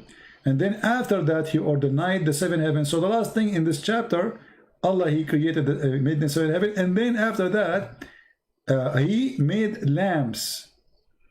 You see it? So according to this chapter, the last thing Allah, he did, supposedly, Allah created the stars, including the sun. Yeah. Okay. In this chapter here, chapter 41, this is not what happened. It's the opposite. Read carefully. Are you more difficult to create or the heaven he constructed? He raised masses of proportion on it, and he dimmed the night and brought the day. So it was stage number 3 in the sky, and then after that he worked in the earth. I mean, how clear we can make it? More than this.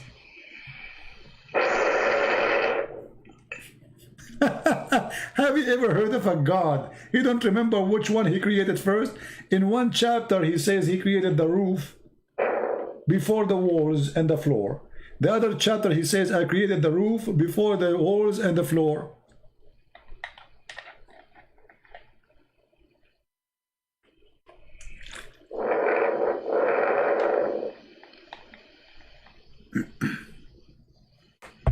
I hear you. You are breathing heavily. I'm thinking.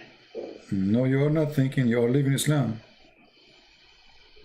I believe that you made the sin already. You are not thinking. You know it.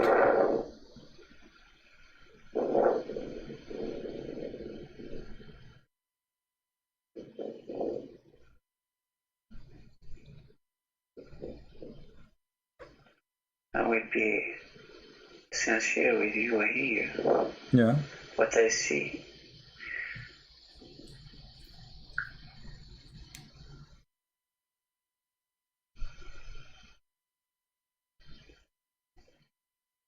I see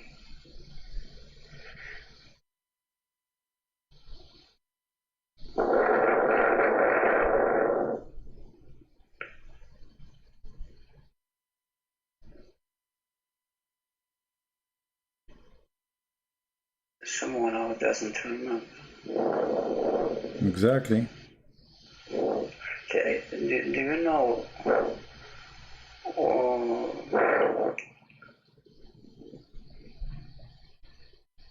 in what period these verses are they distanciated in time between them? I understand. Say again. All these verses. Well, I mean, what do you want more, my friend? You see, I'm really being so patient with you, hoping that you will be honest with yourself. I don't want you to be, you know, I mean, this is about you. I don't really care. You stay as a Muslim, you want to stay Muslim, it's your business. For me, I do my part. But be honest with me. Isn't it this cannot be from God? Isn't it the Quran says, لو كان من عند غير الله? You know, you found a lot of differentiation in it. So even the Quran says, if this is not from Allah, you will find a lot of contradictions. The sound is gone.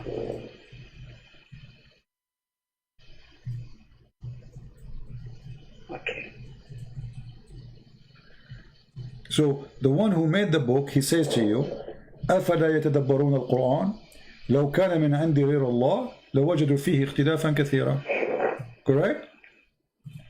Yeah. So he gave you the rule, and the rule is clear. If this is not from the God, whose name is Allah, you will find a lot of stupid things messed up. And since you called me until now, we did not find one thing is smart. Yeah. I heard you saying, yeah. Thank you. So you are out of Islam. I'm someone who... No, you said yeah. I heard you. No, listen. Yes. Okay, you said yeah. So you are out of Islam, Yes. my friend. Okay, thank you very much. I'm happy for you. This is not, you are a smart person. You don't fit in such a garbage. And this is an insult to you. I'm someone who has to admit when something doesn't fit with my mind. Exactly. And that's why I'm being patient with you. You There's see, many when I find somebody, that are not logic. Yeah. I have patience with you because I notice that you are decent and you are not here to play games and deny even what is so clear. So I'm with you. I'm listening. It's not easy to leave a religion. You grow up in it. This is what your parents taught you, that this is from God, etc. It's not easy, and I respect your decency. And I know that, like now you are, I know what's happening to you. But at the end of the day, I mean, it's not a religion which we should follow. We should follow the truth. It doesn't matter what it is. The truth, That's my guideline. Exactly. So how this can be from God? This is no way it comes from God. So Muhammad is a fraud, obviously. Now, for me, my name is a Christian prince, you know that, right? Yeah. And a Christian prince means that a Christian is going to invite you to accept the Messiah as your savior. What do you think?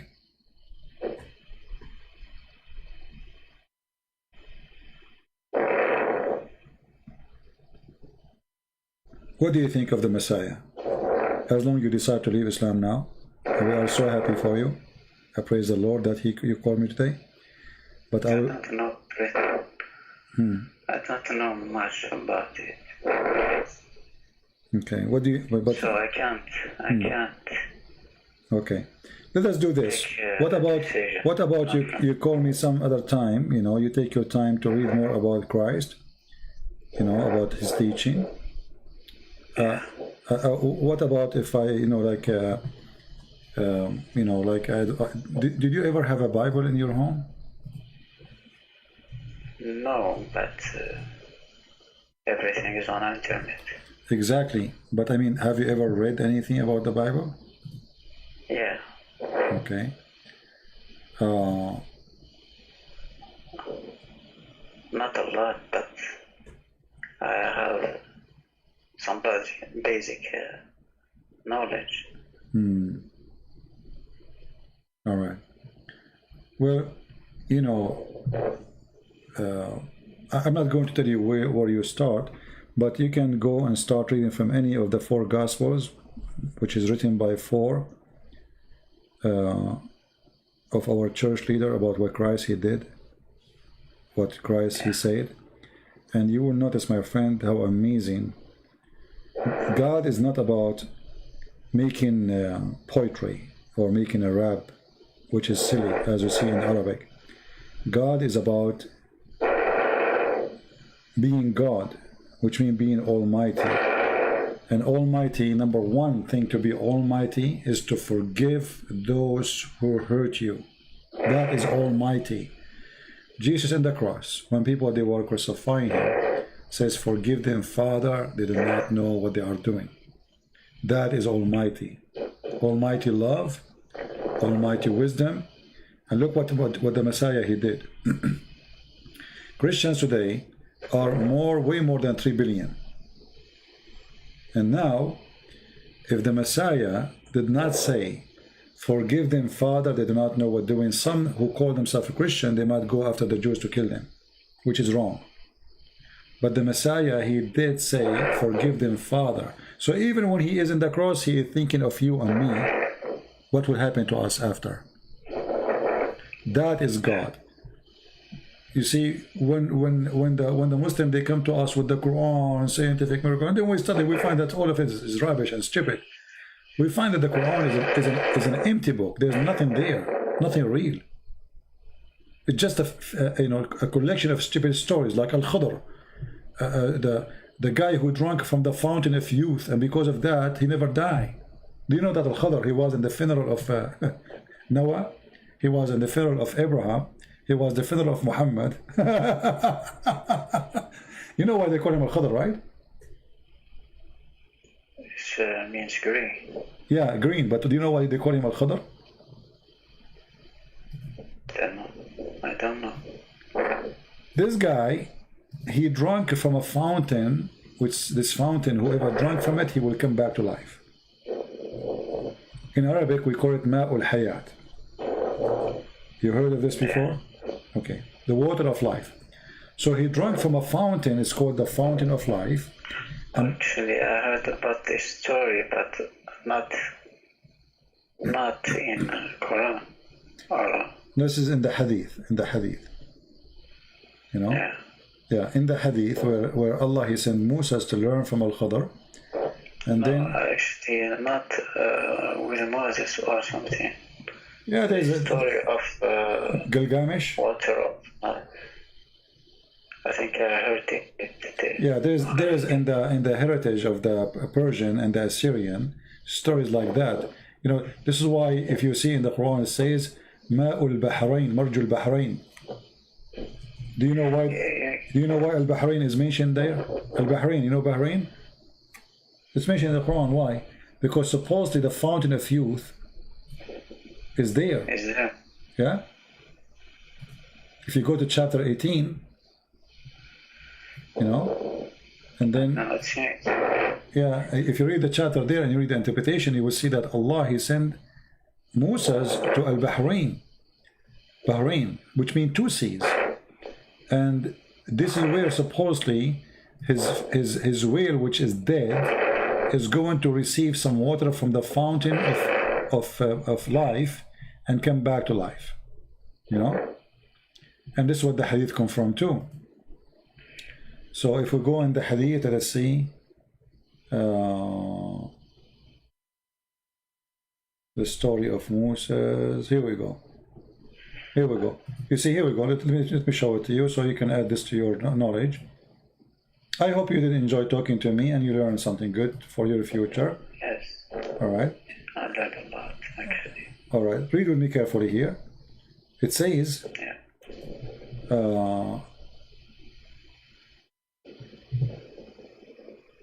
قال سفيان في حديث etc. قال etc. في أصل الصخرة عين يقال لها ماء الحياة. You see it? Yeah. لا يصيب من مائها شيء إلا came back to life.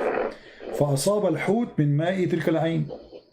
قال فتحرك وانسل من المكتل فدخل البحر فلما استيقظ موسى etc.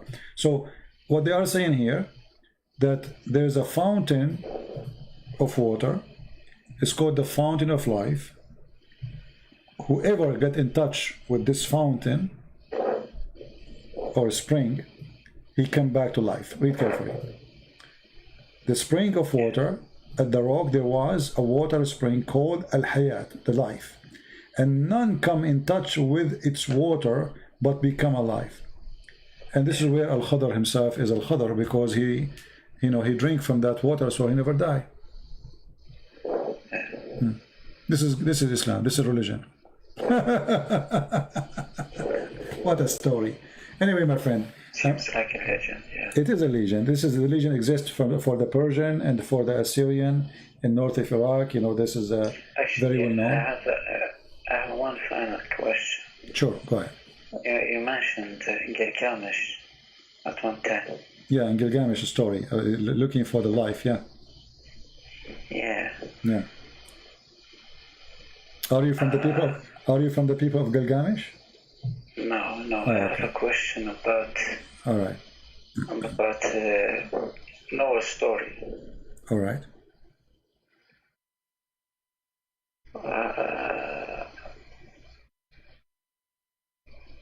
How do you say delusion? This story, I heard it in the how do you say that? I'm sorry, my English is very bad. No problem. Okay. Forget about it. All right, no problem. All right, my friend. I'm so glad that you called me, and we have a good time together. Feel free to call me again if anytime you wish. I'm happy to talk to you, and I hope soon you will learn more about the gospel, and you will accept the Lord, the Messiah, as your Savior. And let me tell you, I don't want you to be a person to accept Christ because of fear. I want you to accept Him because of love. But life is very short. Yesterday I was a kid, today I am not. And the same for you. Time goes so fast. And the Bible teaches us that there's God, there's heaven, there's hell. And by making a decision, we choose where to go. Now you left Islam, I have my duty to invite you to be saved by the Messiah. I want you to be saved. I want you to be in the right place. So I invite you. I cannot push you. I cannot tell you what to do. You are a man. You are smart, intelligent, and very polite. I'm very happy to talk to you. But I hope you will start reading the gospel, and you call me back if you have any questions, and I will be happy to help you. For sure, not today. I mean, take your time. You will not be able to read the Bible in 2 days, or you have to take your time. We want, in Christianity, we want believers who knows, not people say Shahada. We don't care for Shahada. We want a real believer. Not repeat after me. I don't want that. We want someone who speaks to the Lord from his heart, and the Lord is always listening. The Lord, He says, knock at my door, I will open for you. So I invite you, my friend, and I pray in front of everybody. I pray to our friend here, which I don't know his name, that the Lord will let him knock on his door, and He will open his door for him. The Lord, the Messiah, He says, every two of you mention my name, I will be between you. So right now as we speak, my friend, the Lord, the Messiah, is between us. He's listening. And I am sure if you ask Him, He will be with you. He will help you. He said, search for the truth, and the truth will set you free. And I pray to the Lord that the Lord will set you free, so you will not be a slave of any false god. And you will not be a slave to anyone. He wants you to be free. Even He don't want you to be a slave of Himself. He wants you to be free. That's why we Christians, when we ask the Lord, how we pray, He says, pray like this: our Father art of heaven. Imagine, not our God, our Father. This God is not the same as others who need slavery, who need worshippers. He looks at us as a loving Father, and we are His children. So we don't really follow God as much we are following Father. And He is our Father, for He is loving. Father, the first thing, if there's a fire in the house, the father will grab the children first before the money, correct? And this is what our Father will do. He will grab you to save you. But in order to grab you to save you, you have to say to Him, you are my Father, save me. And then He will save you. All right, my friend. Thank you very much for calling. I will be happy to hear you again. Take care. God bless you. Bye-bye. All right.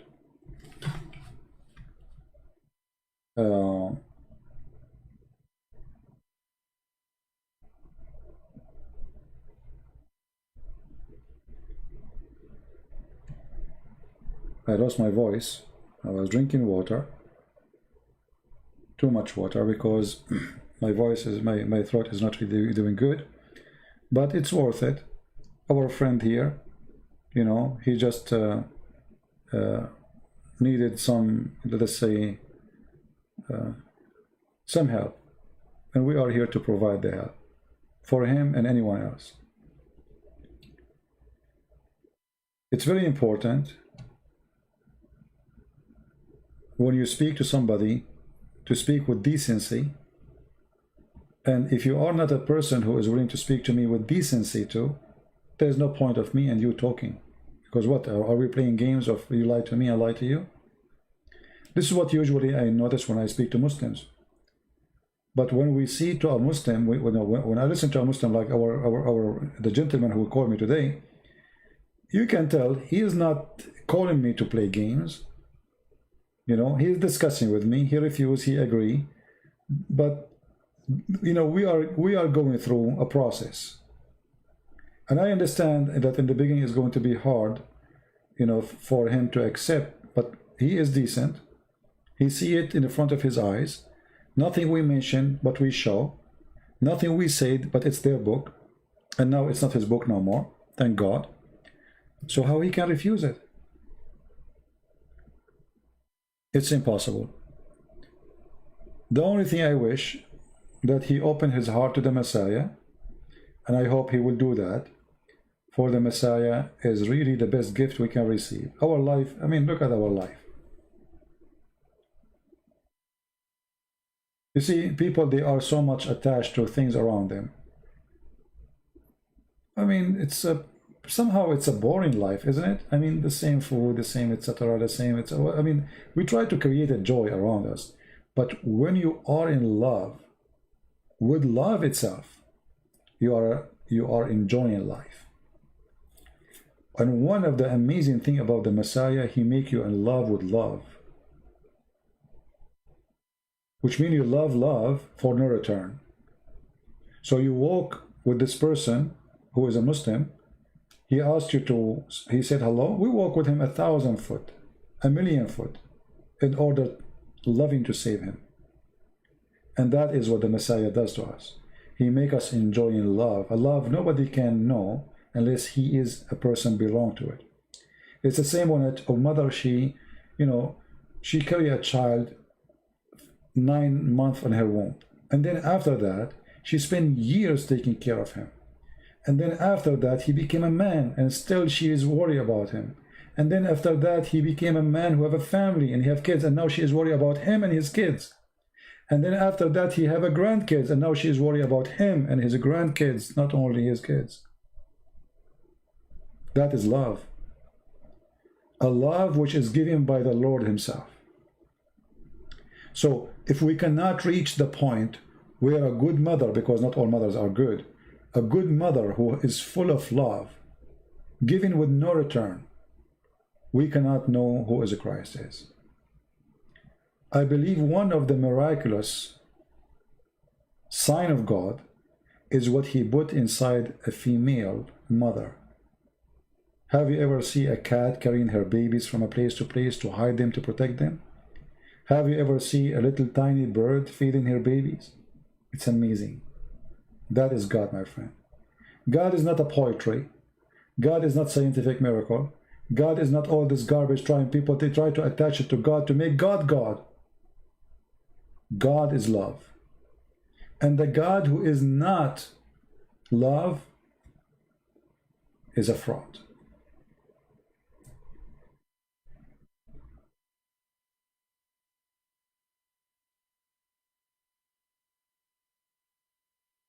If we cannot find love with this God, how he can be God anyway?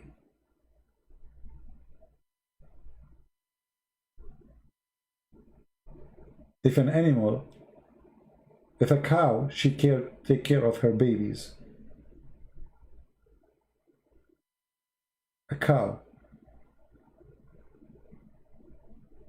The God of Islam, he don't care for your babies. He wants him to die for him. The God of the Christian, he wants to die for us. And he did. The God of Islam, he wants you to die for him. He cannot fight the Christian, he cannot fight the Jews. He wants you to fight the Jews. He cannot do it.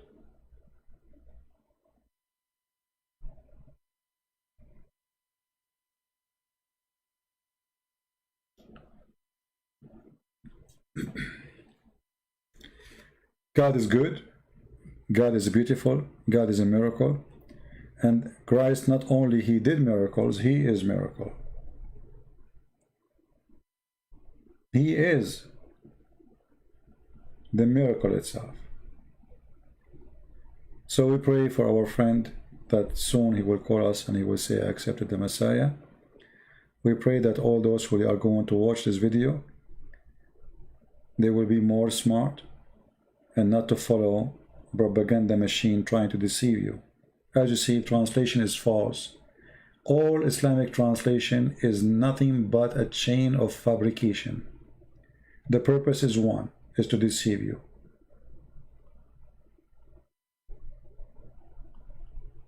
As simple as that. Google TV, you want to chat now? I'm done for today, my friend. I see my throat is hurt. And already we are here for how long?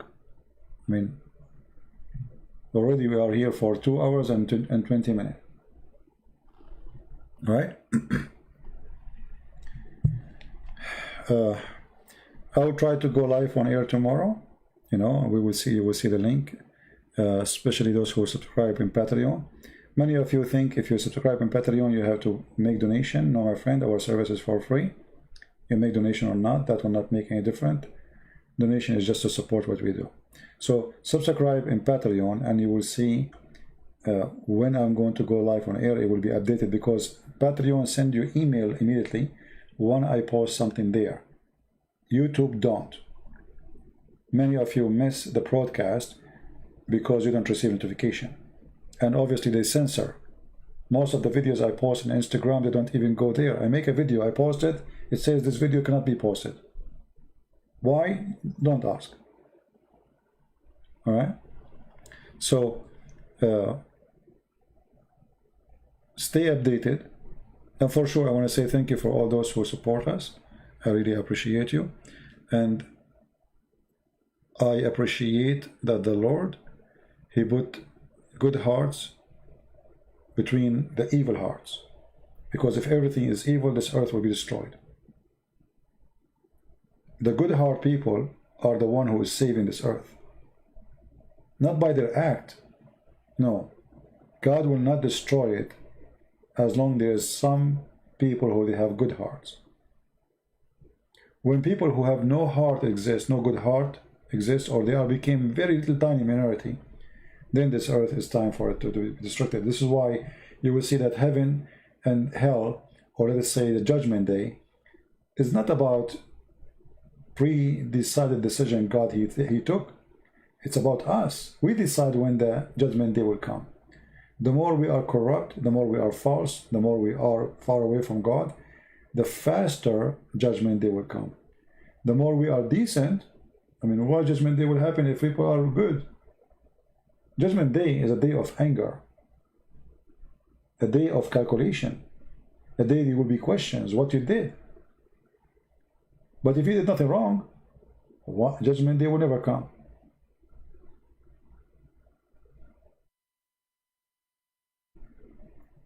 Judgment day is going to come. And all those who fabricate lies about the true God, they will pay the high price. And for sure, Muhammad, is going to be the first one to pay for his crimes. Crimes, Patreon is asking for minimum payment, I think $5. I don't think so, my friend. There's people, they donate $1. That's going to be true. Secondly, I don't think you have to donate anything. They ask, they say to you, and donate, don't donate. Just ignore it. I don't think that's true. However, there's people that donate only $1. And when the day comes for donation, the payment decline.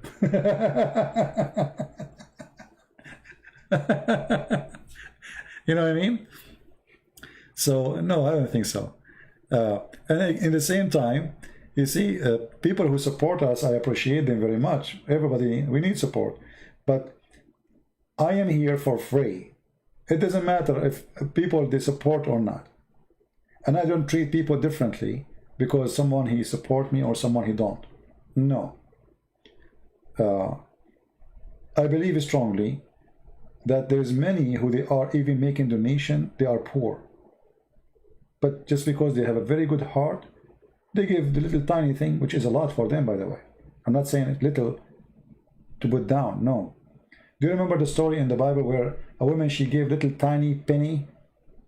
But this penny is equal to millions for some. Why? Because this is everything she has. So we appreciate whoever support, even if it's little tiny. But in the same time, if you are a poor person, your family need it more. Your family, you know, first. Your children first. Your wife first. There's first in life always. And by taking care of your children, you are taking care of what God asks you to do. You are being a good person. You are being a Christian. And then if you can help in something else, like giving a donation to someone who is poor, feeding somebody, you have extra food, why not? But you take care first of your family. That is the right thing to do. Because a person who don't take care of his family, he don't deserve to have one.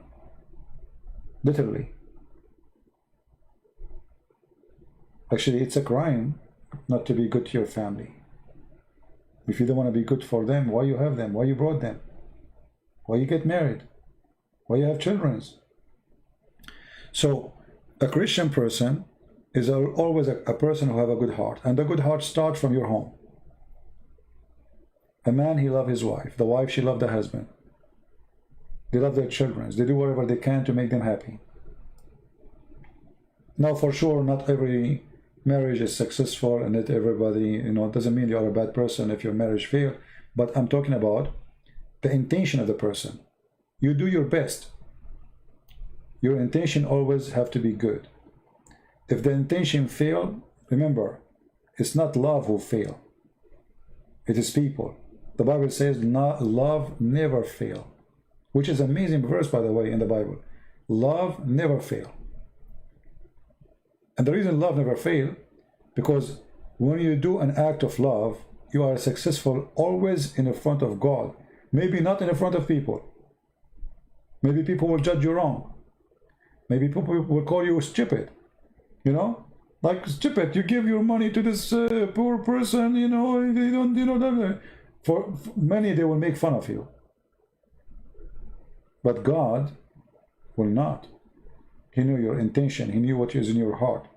So love never fails, and always an act of love is an act of love no matter what you do. You never fail. Let us say once somebody told me,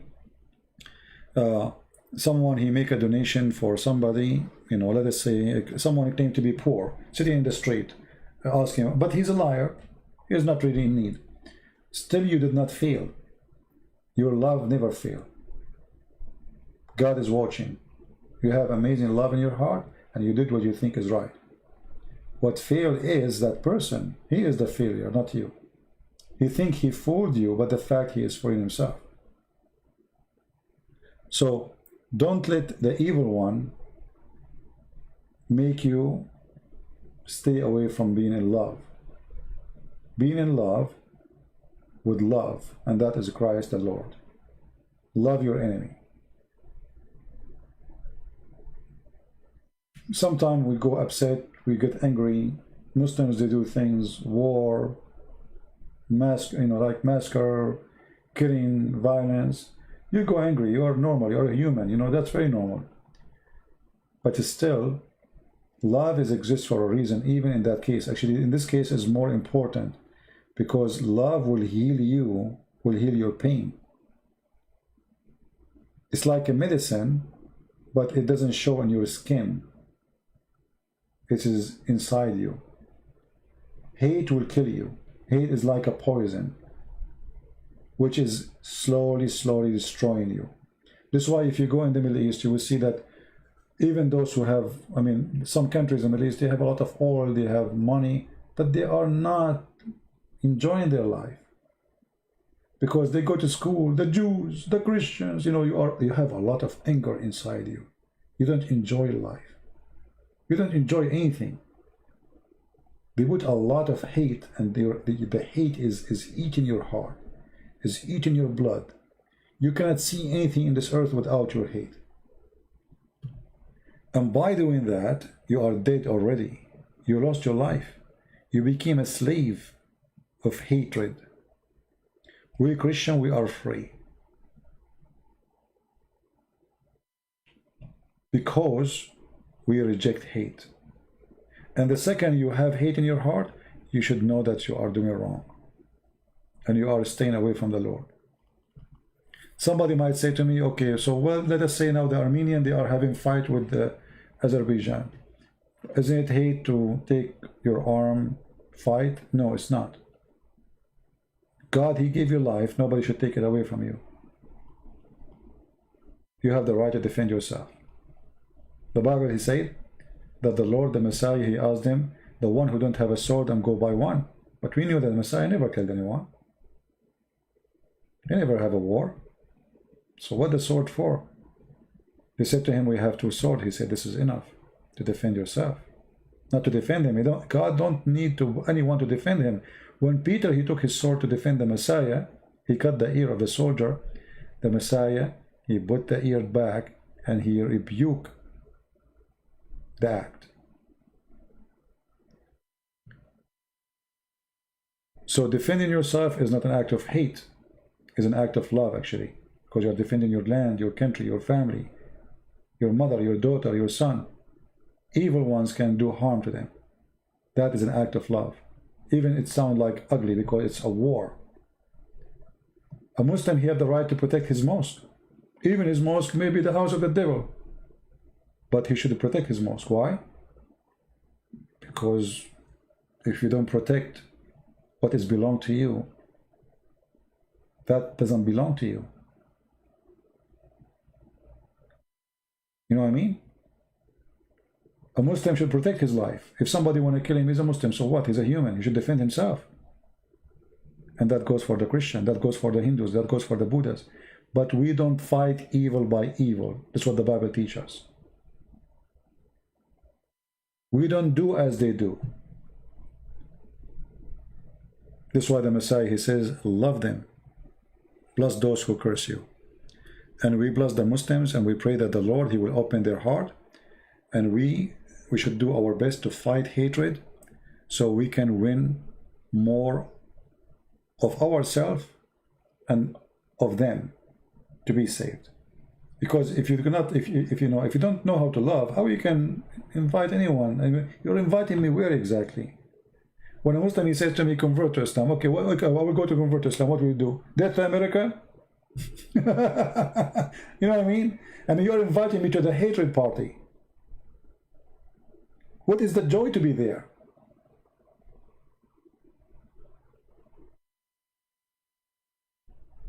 Right? There's no joy in hatred. There's no love. It's hatred. No good. And always when there's no good, there's no God. Always when there's no good, there's no God. Very simple. When you see something happening is not good, it's mean God is not there. Stay away from it. And because our Lord, he is the good shepherd, love is there. And we stay with him and he stay with us. So I want to say thank you for being here. And again, I apologize. I was away for a few days, but trust me, I was doing a very hard labor. I was not in vacation. Some of you think I was on vacation. I wish. Very tough labor, actually. My back is broken and my voice is gone. And did I lose weight? I never lose weight. I never gain weight too. So I'm very thankful that the Lord, he gave me the health to do a hard labor, even though it's hard, but hard labor is good. It reminds you of those who do hard labor every day, how much they go through. You know, sometimes we complain about things, but what we complain about is a life process of some people. So I really appreciate what the Lord, he gave us. I really appreciate what the Lord, he provide us. And I believe that the Lord, he is with the one, they are with him. If the Lord is with me, who could be against me? So be with the Lord, my friend. So the Lord will be with you. He said, knock at my door, I will open for you. Call me, I will answer. And this is the only way to overcome our tiredness in this life. This life is full of horrible stuff. Liars, garbage, scam, fraud. I mean, you are worried all day long.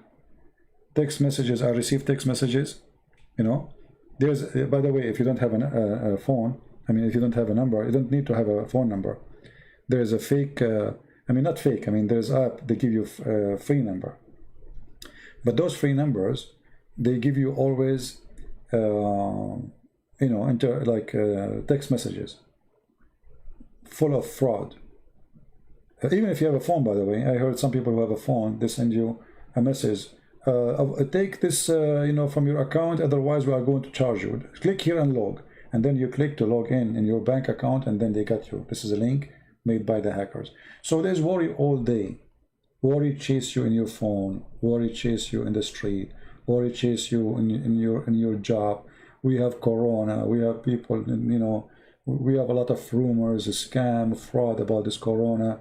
God knows who is saying the truth, who is lying. So a lot of worry. But there is only one thing can make the worry not a threat. If you are a true believer, you will notice that those who don't have a true belief, they go and they get into so much depression, they commit suicide. But a true believer, he will not go that far. For always he receive help from the one who have help. So I say that when you are with the Messiah, you are helping yourself. You do not need your help. You are getting help, spiritual help, stress, you know, stress relief. Faith is powerful, can really make you even heal from crazy diseases. So for sure, you know, like people still will die. The Bible says that the dead bury the dead. So we will die. That will not change anything. You have faith or not, you will die. This is what God he said, and this is what will happen. But there's difference between somebody is afraid of death and somebody he is not. And that alone is happiness. Imagine a person is afraid of the day he die. Life is terrible, you know, it's scary because you're afraid. But if you are not, you don't care, you get happy, you are happy. Who cares? I don't care really if I live until tomorrow or not. I don't even think about it. Why would I be worried? I'm a believer. And that alone is a big comfort in your life, will make you enjoy everything you see. I was driving, you know, I was driving for a long time, almost took me, I think, 24 hours maybe. More actually. A